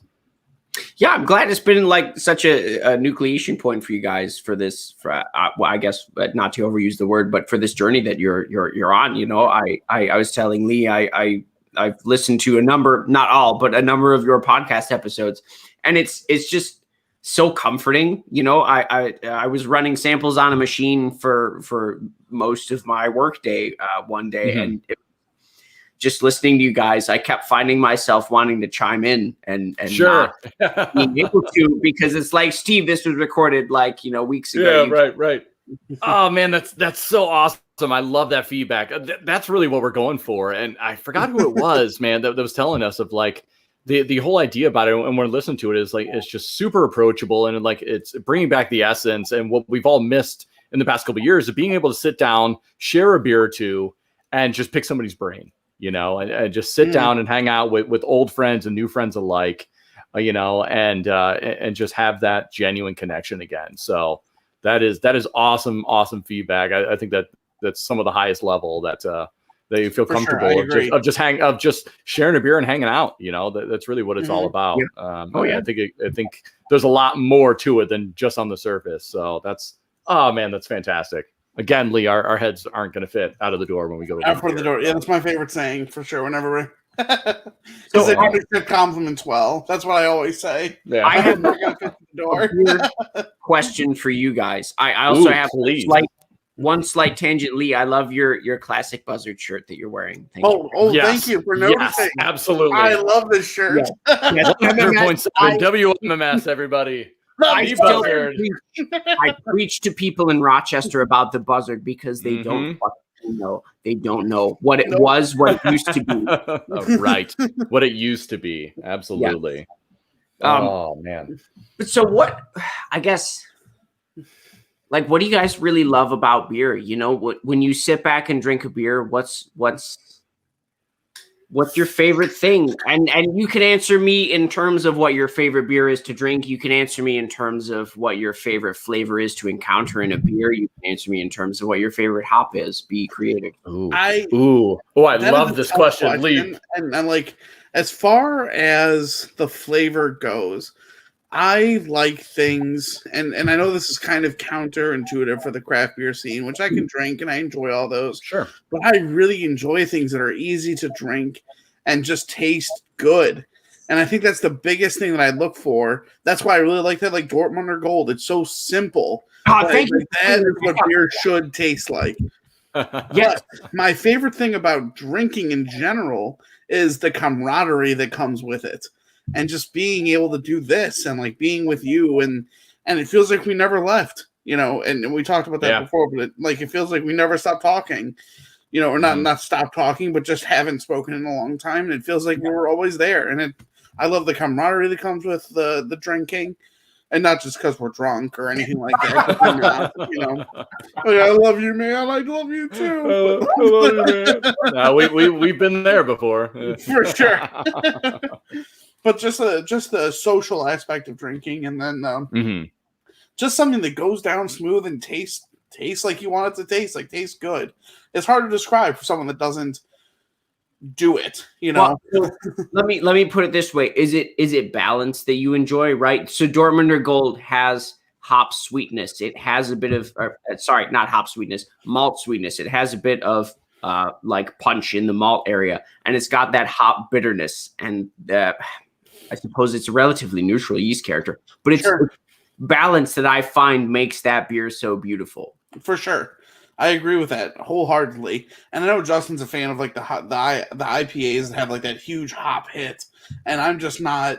I can drink it. I know I don't want to sound like a wuss or anything about it. It's just not my. It's just not my preference. That It's like major indigestion. So like really, for sure.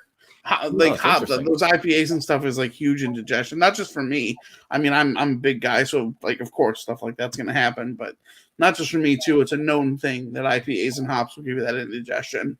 no, it's not that it tastes too bitter, like overwhelmingly bitter or anything like that, right? And I'm not. I like bitter. Like I drink coffee black. I like a bitter flavor. I just think that overwhelming. I'm not big on everything that they try and do with the IPAs. I'm not big on the floral flavor. I think that comes with the IPA all the time. So I like something that kind of gets away from that. Like even like with like the coffee porters and things like that. I dig that.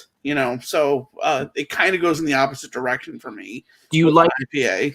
Do you like West Coast IPAs versus like more than East Coast IPAs, more than the hazies?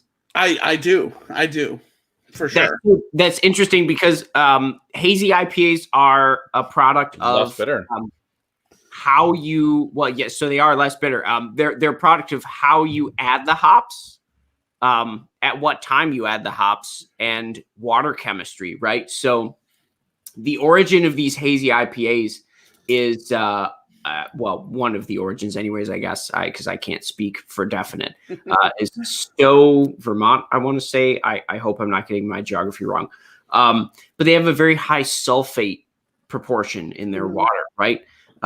And I should have checked this out by now and like just Googled it, but I haven't. My leading theory on this is that because of the high sulfate group, right? That's an overall positive. Negative charge because that's oxygens. That I believe that holds proteins in solution, which is what makes the beer hazy, right? In addition to the fact that you add a shit ton of hops to it, you do what's called a whirlpool. So when you're cooling the beer after boiling it, after you've like extracted the sugars and stuff, you get it down to about 170 Fahrenheit, and then you stop cooling it, throw a bunch of hops in, and then whirlpool it for like half an hour. And all of these add up to you adding hops at time points and temperature points that will not isomerize things into their bitter format. So you don't get so much bitter, but you get all that floral and you get all that fruity stuff. And that's what makes those East Coast IPAs so crazy and so hazy, is the sulfates and the hop additions. I myself am a bigger fan of West Coast IPAs because I like that sticky, resinous bitterness that just boots you in the teeth. Absolutely. Dude, Justin in the same boat there. Yeah, I'm the same way. The how I always describe it is I want to chew on the hops when I'm drinking an IPA. I want to chew this IPA. I don't have to get it down. So it's so funny that I am almost on the opposite side with Lee. While I can absolutely appreciate a very well balanced and just like a perfectly crafted beer, I gravitate more towards the extreme. Right. Okay. The West Coast IPA, the super, the Imperials, the crazy weird infusions, the weird flavor profiles that you would just never put together. I so gravitate. I want to find the weirdest, craziest beer on tap that you have. How well did that turn out for you last week? What was that? Listen, how well did that turn out for you last week with that crazy? Yeah, right. That was the only time that I just couldn't find anything to enjoy about that. That was the only time that it did bite me in the ass, and that is a very fair point. No, please. That beer was just not good. And that was the first time that we've had one on the podcast that we just didn't find. I couldn't find anything that I enjoyed about that at all. But I do. I always try and gravitate really towards the extreme flavor profiles, and I'm not sure why, but I've always found myself kind of gravitating towards those. And for me, with with beer and everything, I've always found it, like Lee said, the social element is been super, super important to me.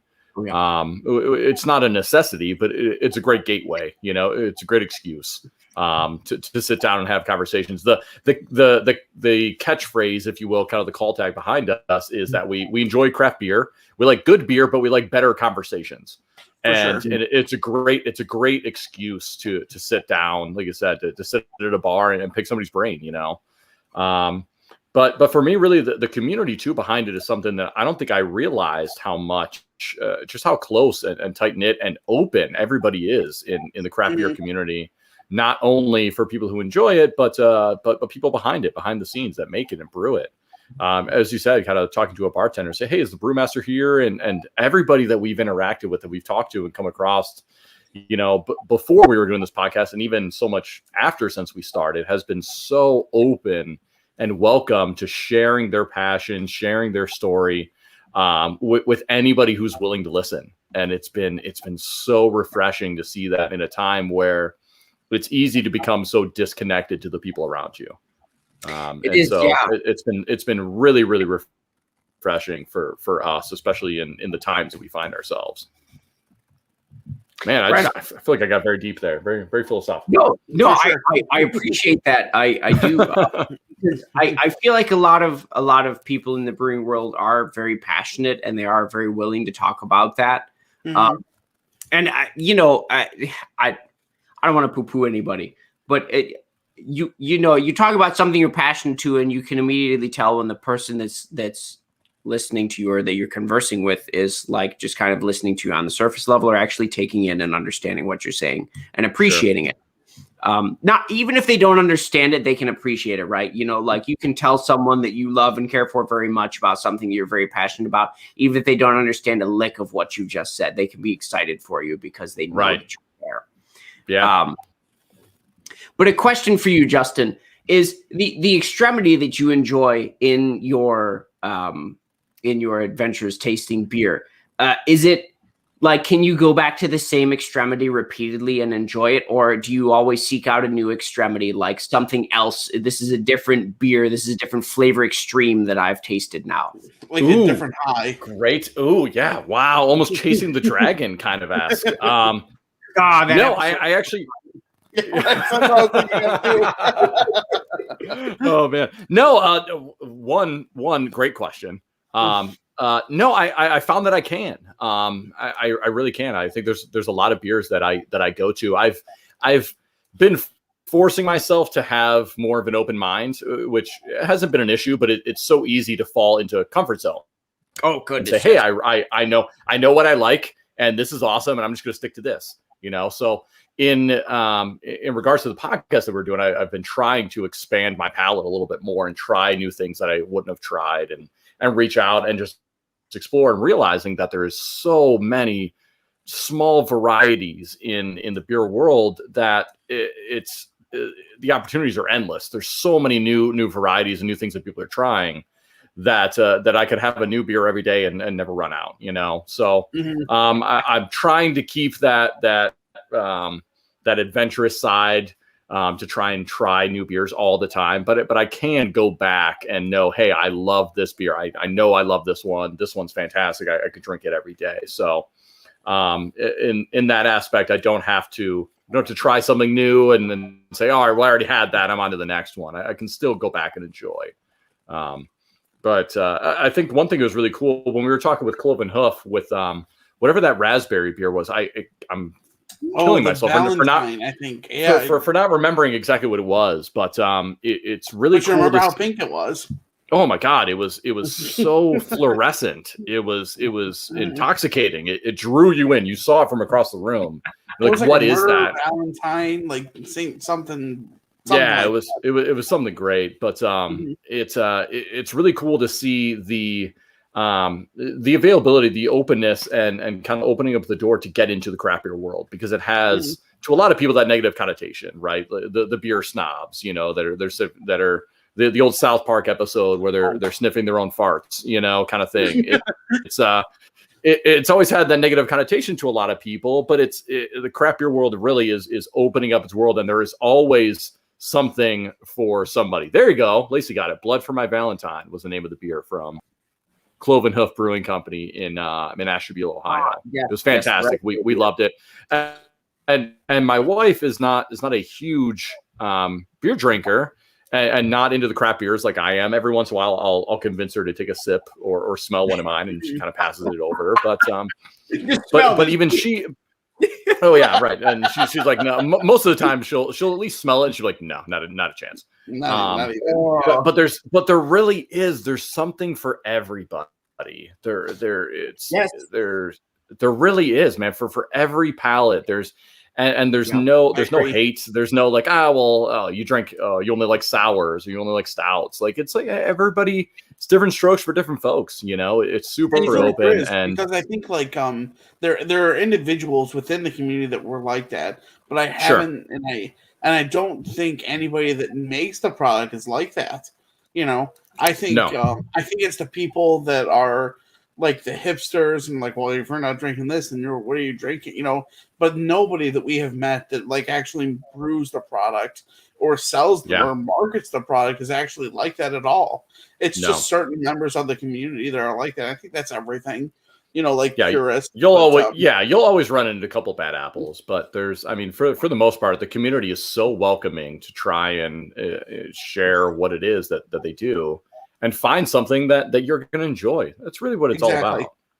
Yeah, it truly is. Now, I guess ultimately that is my sentiment on the matter. But I myself have been described as a Pilsner evangelist sometimes. Evangelist, I love that. What a great term. Yeah. We have a I won't turn the camera around because it's not worth the bother. But we have a brew docket, right? A brew board for like various names and shit that we're gonna like either beers that we have ideas for or beers that we're gonna brew again. And there's a couple of like very, very snide ones. We have like Premium Pilsner Person or Government Issue Lager, which is the exact opposite of that. It's like the most plain, like government cheese. That's awesome. I love it. What are some of the other names of the beers that you've had, or how do you guys come up with the names?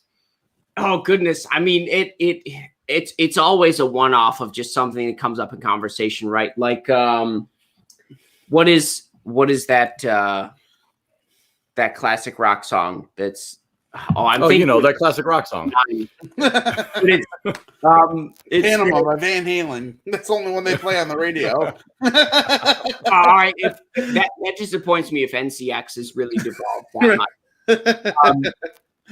But it's the something of summer. I'm forgetting what. Oh, the Boys of Summer. Is that what you're thinking of? By Don Henley. We have an idea for a beer series called the Crispy Boys of Summer, right? And it was cool. A bunch of lagers that are just easy to drink, super crispy, super delicious. We come up with silly shit all the time, and I have stuff that's been up here for years, like an Aztec mead that our buddy Doug. Funny enough, so I have a pretend brewing company, which we can get into in a second. Two, we have an official taster. Like this guy, Doug Rooney. I want to give a shout out to Doug Rooney, who if you ever see this episode.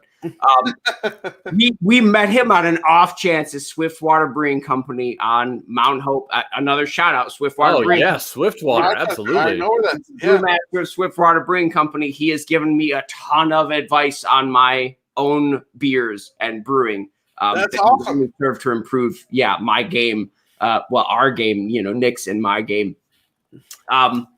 Doug Rooney, we met at Swiftwater Brewing Company on an off chance. He was sitting at a table and it was like, hey, do you mind if we sit at this table with you? Because we have like 12 people with us and you're one person at this giant table. Like, yeah, sure, that's fine. And in conversing with him that day, he ended up becoming our official, unofficial taster for all of our homebrew. So we have Doug over periodically. Yeah, and we will feed him beer and get his feedback and like literally take notes and adjust recipes based on what Doug. Man, I take back what I said. I feel like Doug has the best job in the world.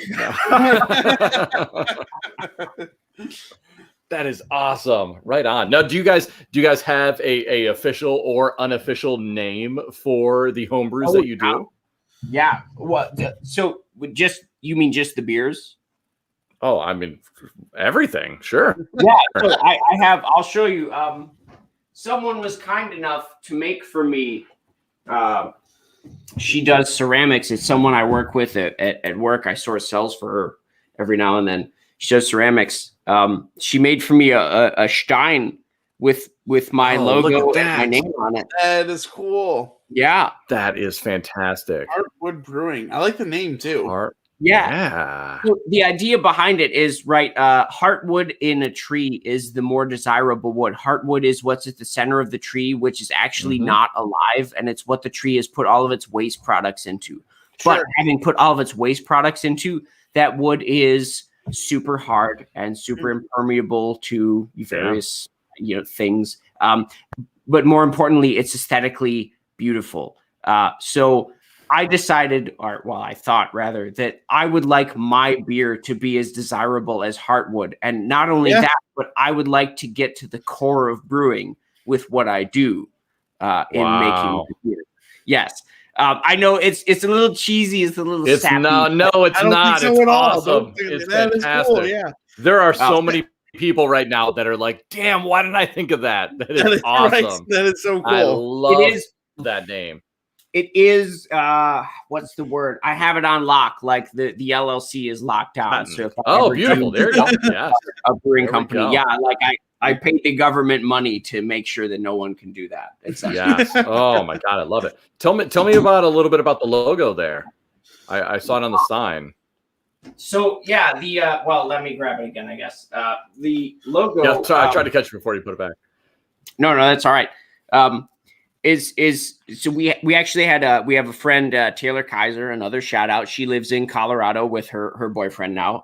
Shout out Taylor and your boyfriend. She's oh my God, what is his last name? Gio Leone, Giovanni Corrado Leone is his full name on Facebook. But so a shout out to both of them, I guess. They are both graphic designers actually by trade. Gio's into distilling, funnily enough. He's been kind enough to send me some of his products, which have been pretty tasty. Taylor designed our logo for us, which is supposed to be like the outline of a tree, right? Sorry, I'm doing a very bad job of circling this. There we go. The outline of a tree with the heartwood in the middle. There we go. Heartwood in the middle, and then the HB on the outside. So Heartwood Brewing, right? Just to kind of symbolize what we're all about. And then it also has, and this like no one would get this unless I explained it, but the four quarters that it is broken up into represent the four basic ingredients of beer, which is yeast, hops, water, and malt. Man, I love that. Wow. See, this is why I love doing this, man. I love the backstory. There's always so much more than just what the eye sees. That's so cool. I love it. Right on, man. The Drink About It brew from Heartwood Brewing Company, guys. This is happening. Yeah. So I mean, it's my real fake brewing company.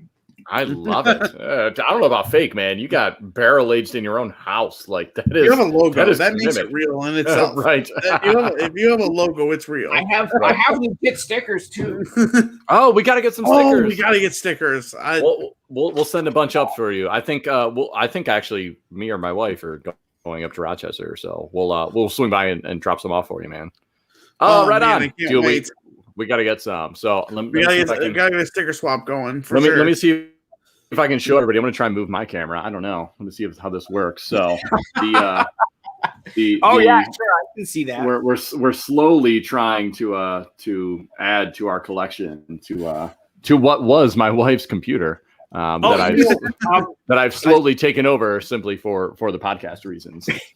Something I thought about that I realized I'm very late on, and I'm sorry, is you guys have those very sexy Drink About It leather patch hats.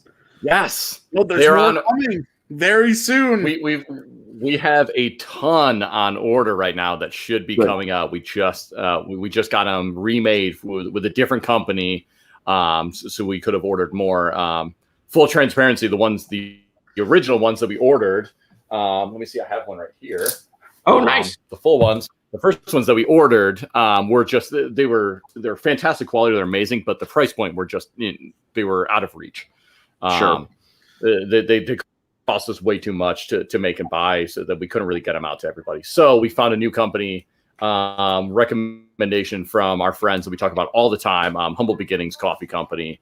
The hats that they made with a different company. So on their recommendation, I reached out to them, and we've got I don't know, Lee, I think we ordered 3 or 4 dozen. We got a bunch of them coming in, so we'll make sure we hook you up, Steve. We'll get one for you to rock. Oh, no, I will happily pay for one. I will provide whatever monetary compensation is necessary, or alcoholic compensation. No, there we go. Yeah.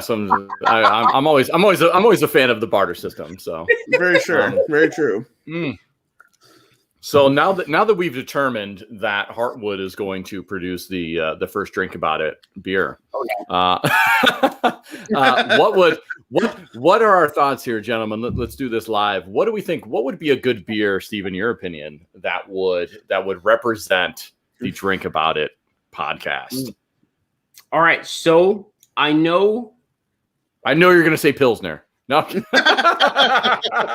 I recommend the Pilsner? If it was up to me, yes, it would be a Pilsner. But I have a good idea for what Lee would be looking for, as far as something that's easy to drink, something that's well balanced, something that goes down easy, that you could have, that you could basically live off of, that you could be hydrated off of working in the field. I shit you not. Yeah. I shit you not.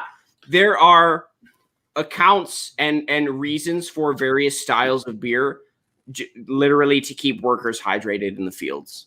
Like the Saison, one of my favorite styles of beer, is it was whatever the Belgian farmer could get his hands on grain wise. He would use that to make the beer, and then he would store it under the eaves of his farmhouse and his barn, which would sometimes get up to like 92, 93, 96 degrees Fahrenheit. Saison yeast is one of the highest temperature tolerant yeasts. Yes, I almost said yeasts, which is really bad. One of the most highest temperature tolerant yeasts, which just makes it unique, because yeast usually that they make what's called fusel alcohols when they get too hot, and they're like an unpleasant kind of like fruity flavor. This is the best way I could describe it, I guess. Anyways, I'm getting off topic and I'm losing my train of thought here. I was on Saison's. What kind of beer would the Drink About podcast brew be? I'm sorry. So I know Lee likes something simple and easy to drink, and you like extremity, and you can go back to the same extremity. But I guess what I would want to know from you, Justin, is what is the beer that you perceive you could drink the most of and most often? Oh my God, an open one?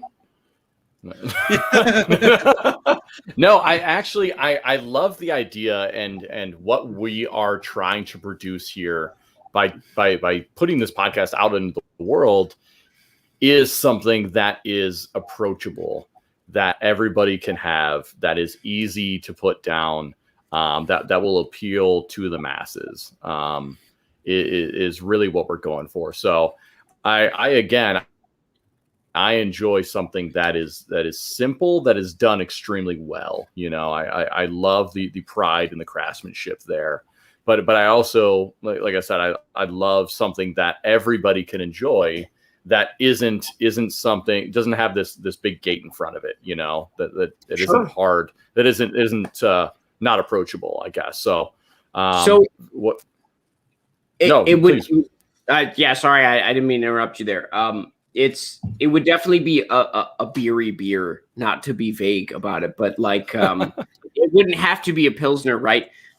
If you guys have ever heard of California Common Ale, right? Like Anchor Steam beer. Okay, Anchor Steam, yeah.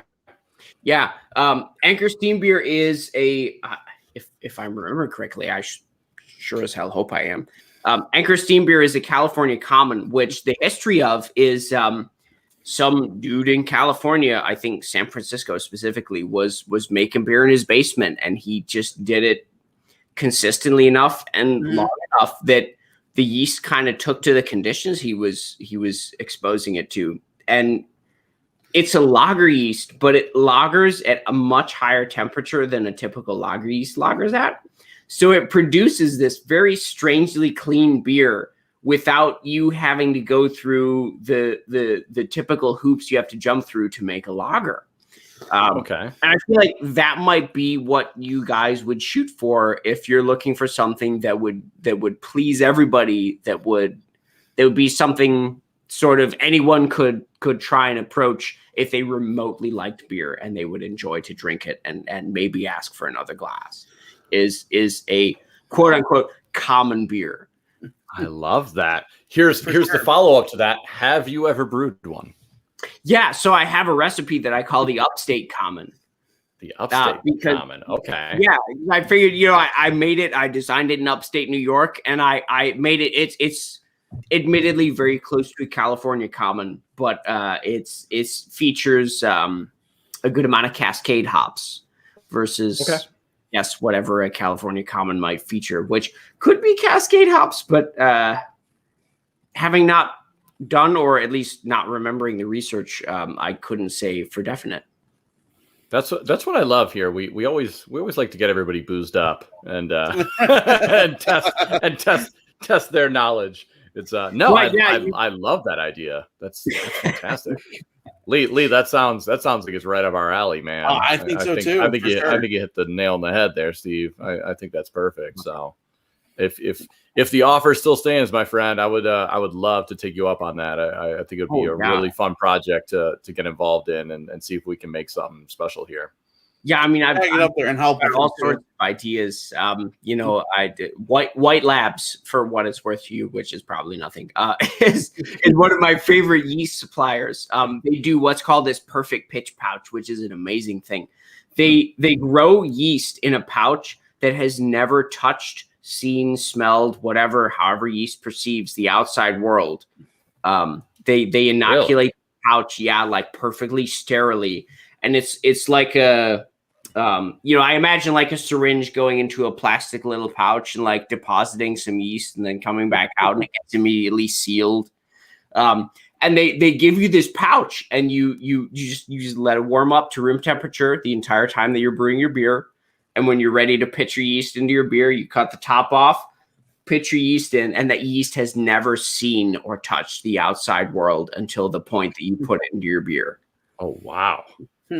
Yeah. So the idea is it's as pure a pitch, as it's called, which is just putting the yeast into your beer, as possible, for at least a home brewer. Right. If I had my own little yeast lab, I could do small miracles, but oh man, that's it. You heard it here, guys. We got to get Steve his own yeast lab. I mean, it's pretty obvious to me. I've dreamt about it. I'm not gonna lie to you. Actually, I have the book right here. This book is what made me realize. Oh, wow, yeah. That the experience and knowledge I had from just being a bio major was everything I needed to do everything good for the yeast in my beer. And it's surprisingly, it doesn't take a lot, right? Like I brew at home. I age beer in my basement. I age beer in my dining room. It doesn't take a lot to make good beer at home. It just takes love and a little know-how. Yeah, sounds like a lot of know-how, and it sounds like you have it. Right. Yeah, TBH. Yeah, I mean, they're like, oh yeah, little know-how. No, all right. So I guess you could call it a lot of know-how, but it's experience, right? Which is what I guess life is based on is experience. You've heard the saying that life is the universe experiencing itself. Right. I like talking to Steve, and I think this plays well. I feel like Steve and me and Justin are sort of similarly minded. I think there's not such a deep dive there. It's very top of mind thinking. And Steve does these such like deep philosophical dives and just intelligent dives with everything that I could never compare with. Like, I've never thought that hard about anything. Why you flatter me, Lee. You flatter. Oh man, And I'm know not trying to insult Justin with his intelligence, but I know. I know exactly what you're trying to say, Lee. Absolutely. Every time we sit down, and what's so cool too, and I know, like I said, our friendship goes back a long time now. As we continue to make trips around the sun.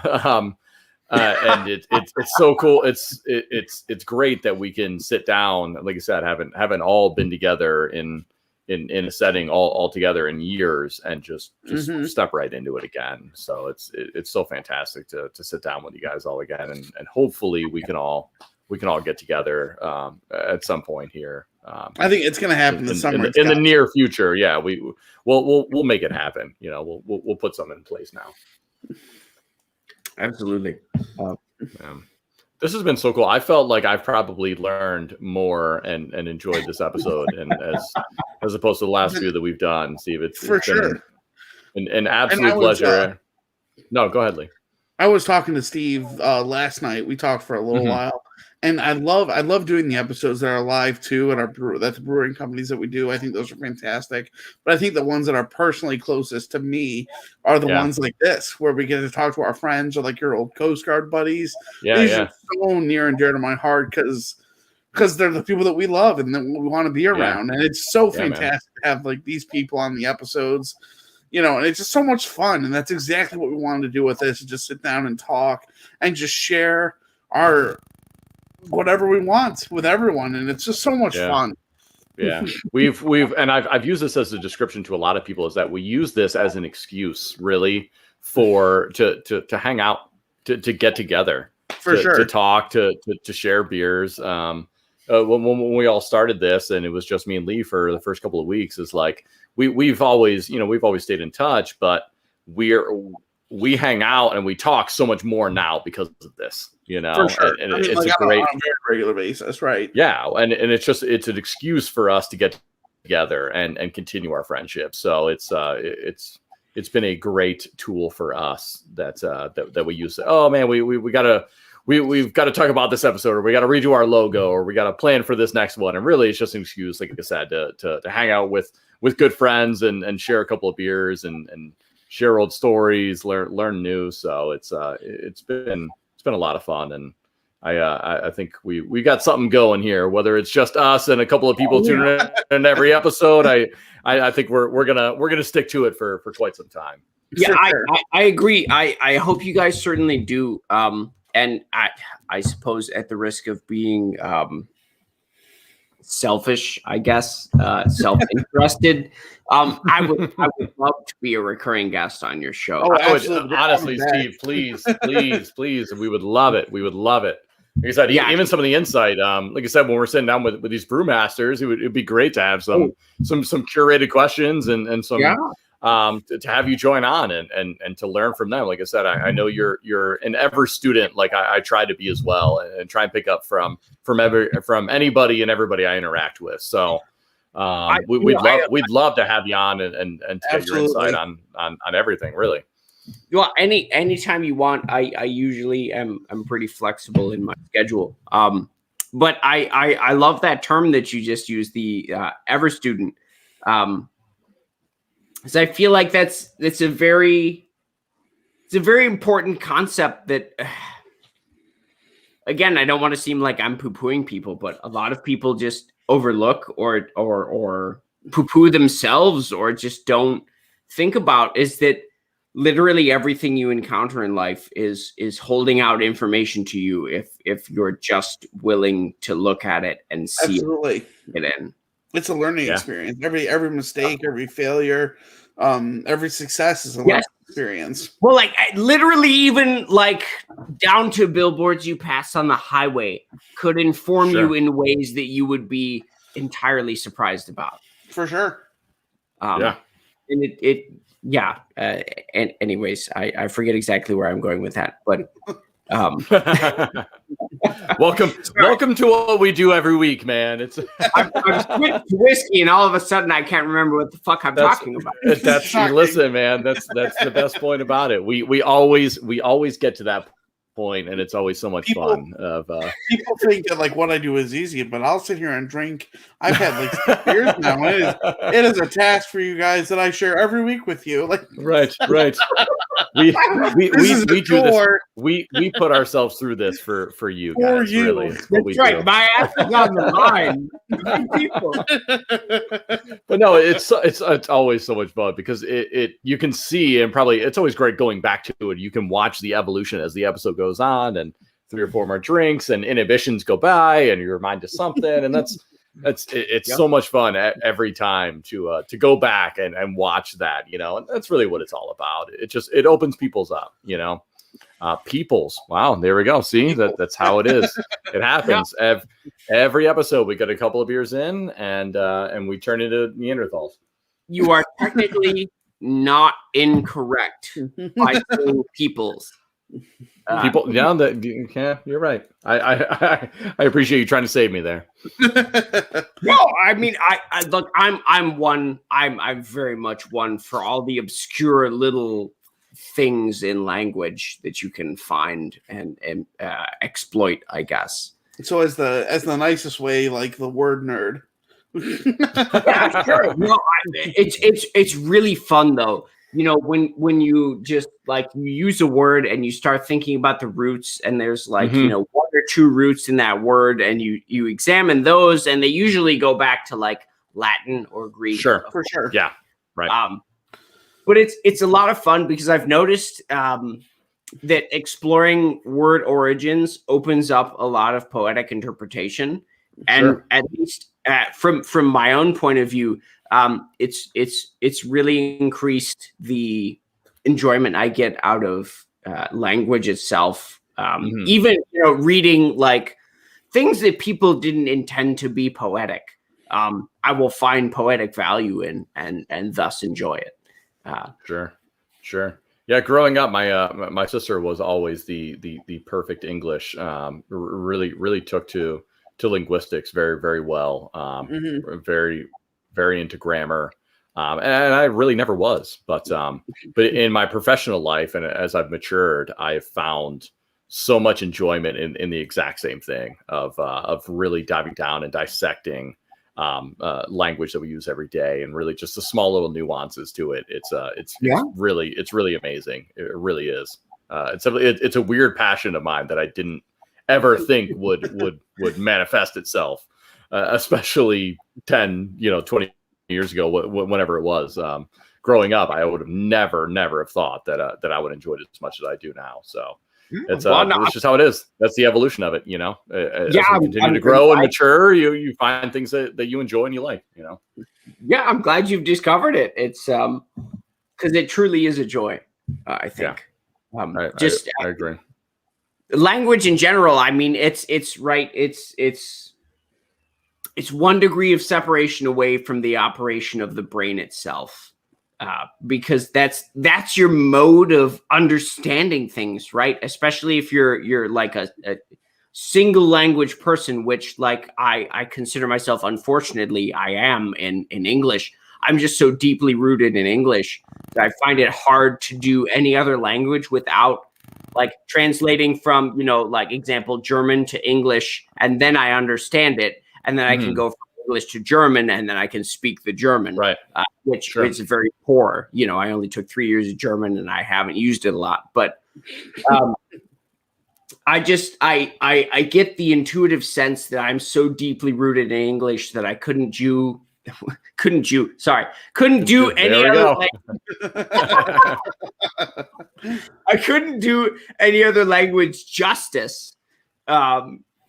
Because I would always go back. I would fall back on English, and it's something I almost feel guilt about, sillily enough.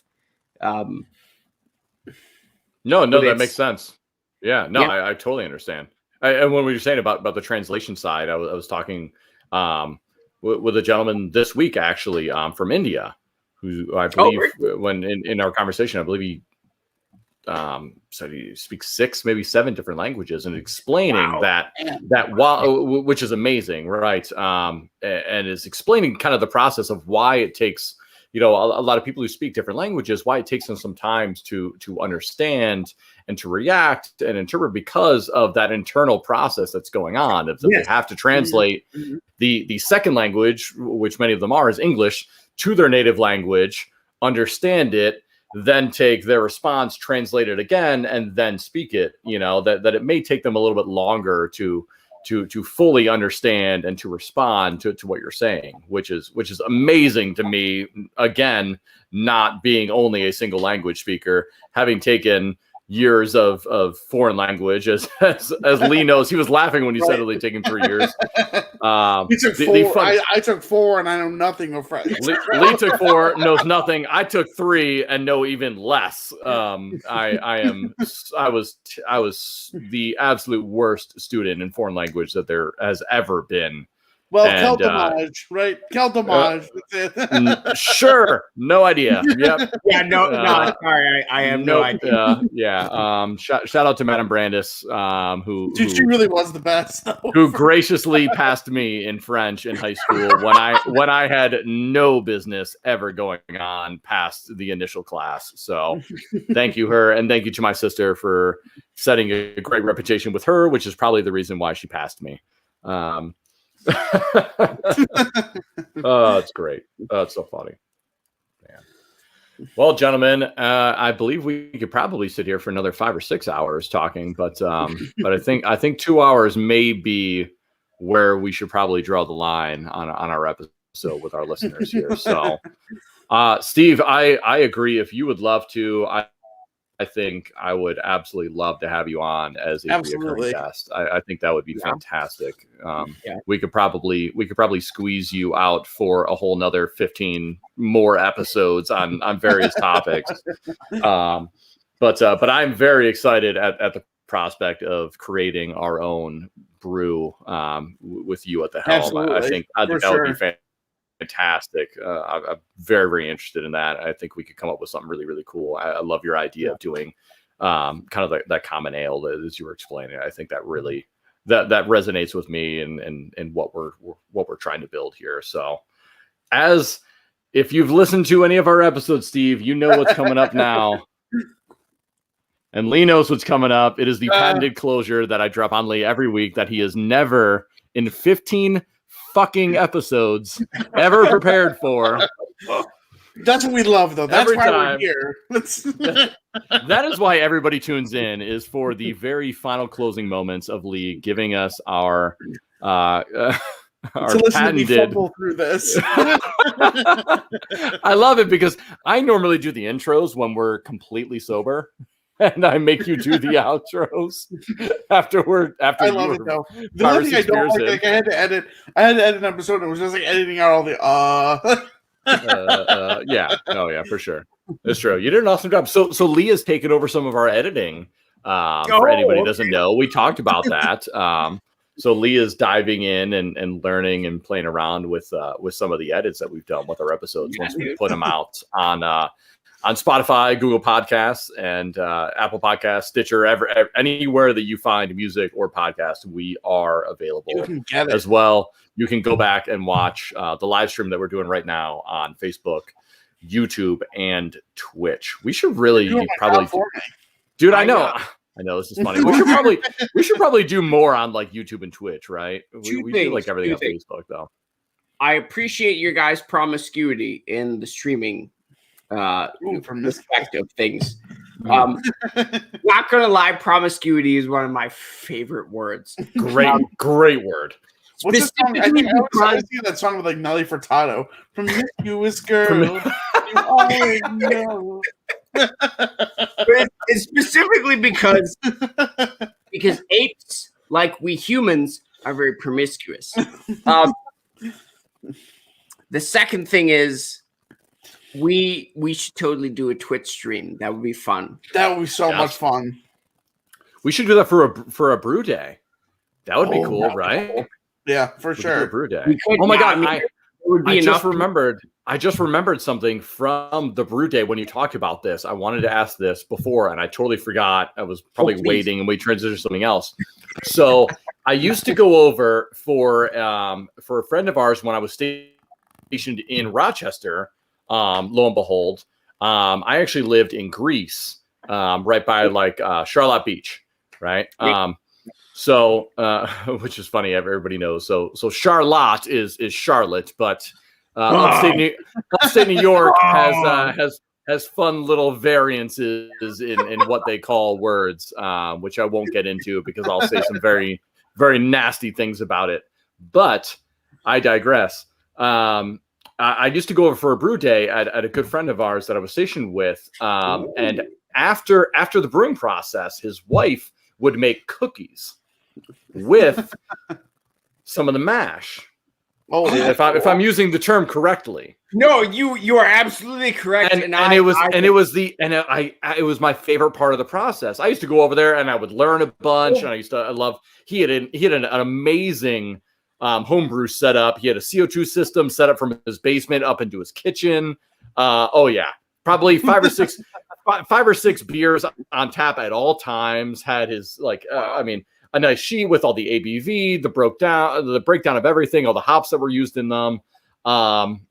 Wilson, if you're listening, my good friend. It's Steve, evidently, because that's what needs to happen. Basically, it's Steve, right? Yeah, right. If you were listening, man, I truly valued all those times coming over. But his wife used to make cookies from the leftover mash, and it was amazing. She would just throw like semi-sweet chocolates, and that was basically all that she did. Have you heard or have you ever done that? Okay, so yes, there's a lot of stuff you can do with spent grains from your mash.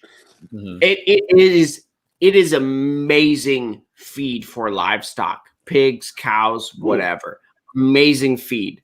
We have talked about numerous times finding a farmer that would be willing to take our spent grain. The problem is like a 5-gallon batch worth of spent grain isn't worth the time of any. Yeah, right. Sure. That makes sense. But you can make dog cookies out of them. You can make human cookies out of them. Honestly, one of my favorite things, and if either of you ever homebrews with somebody in person, or if anyone listening homebrews with somebody in person, there is an English tradition called hot scotchy, which is probably the best fucking thing I've encountered in a long time.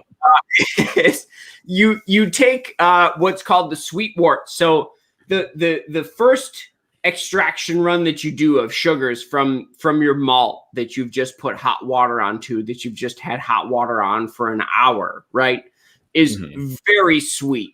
It's full of sugars. It's full of all sorts of trace vitamins and nutrients. It's very nutritious, actually. Which is a great reason. Never filter your homebrew. Don't filter your beer. Never filter your beer. It's very nutritious. Hot scotchy is where you take the sweet wort, the sweetest liquid that you get from the brewing process, and you add whiskey to it. And I'm in. I'm already in.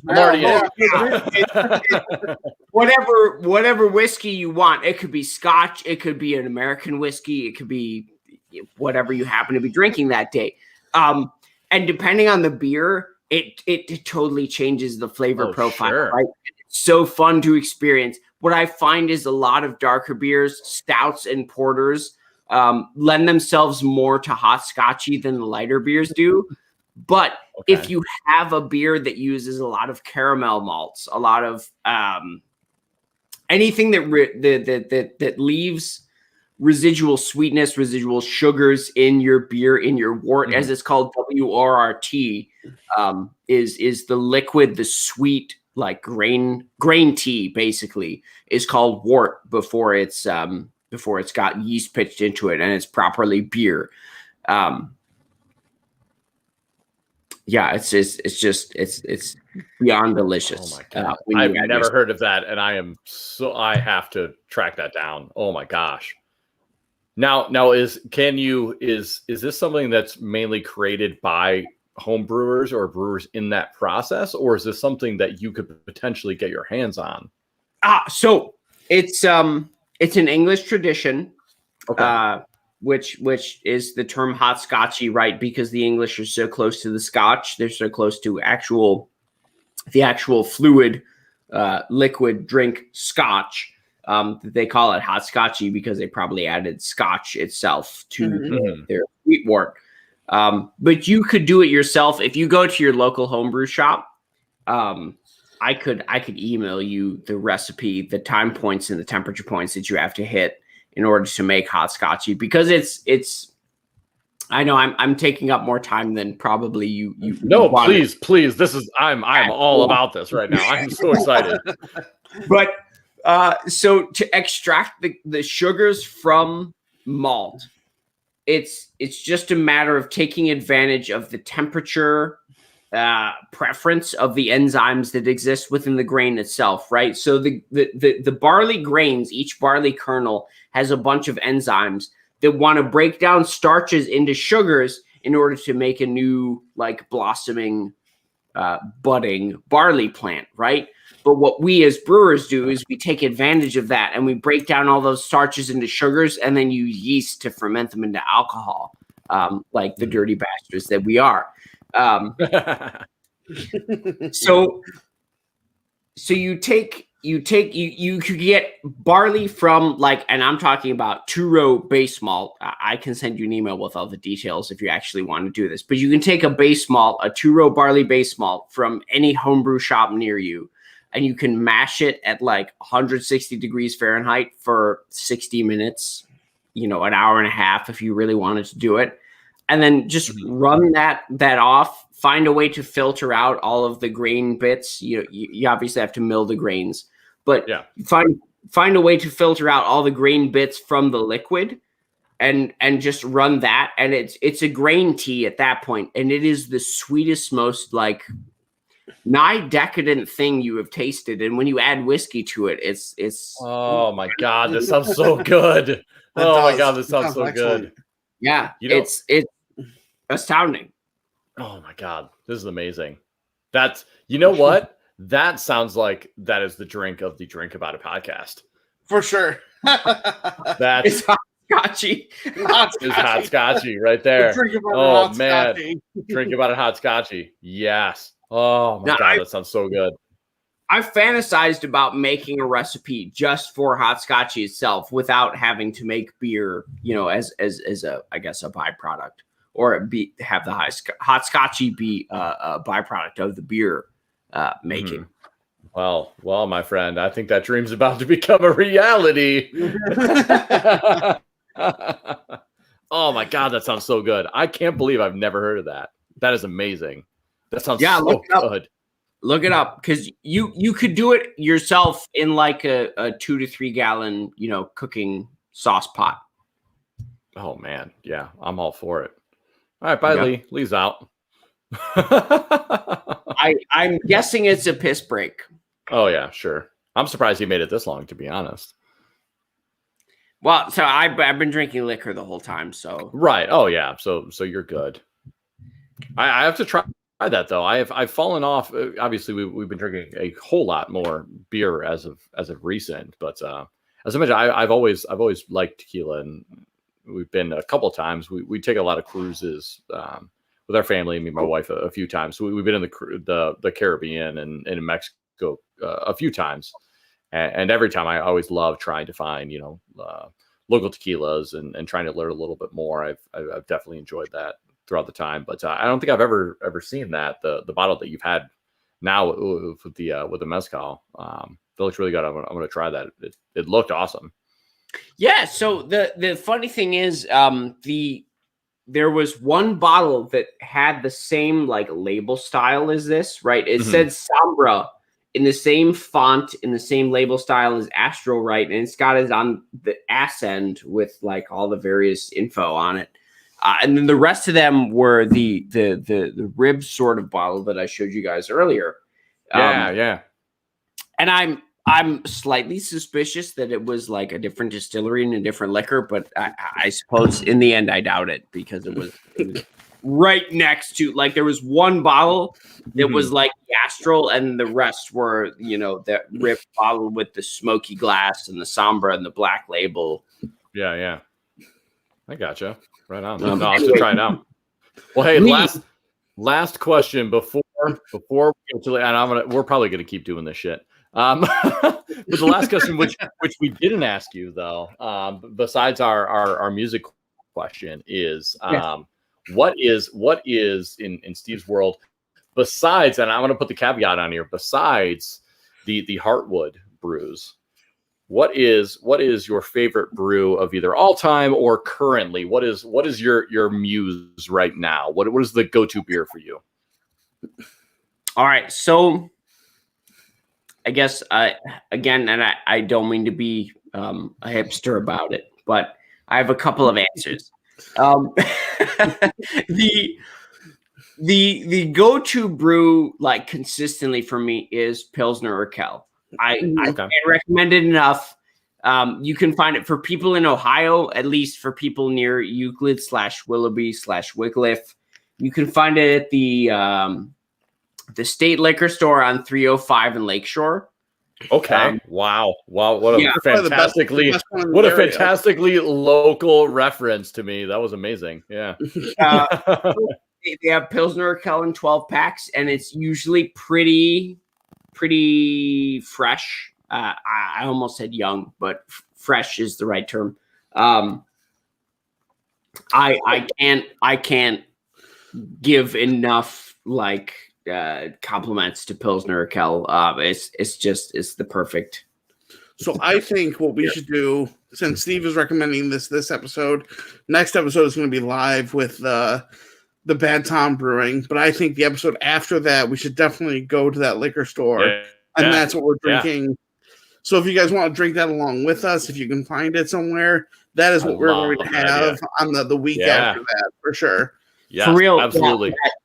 Pilsner Urquell, it's I'm definitely gonna ask Steve to text me and remind me, but sure, ask me to remind you. I will happily remind you of as many details as you would like. Leave whatever hieroglyphics that you can mark down on your page right now to remember. Just crayon scribble it in there.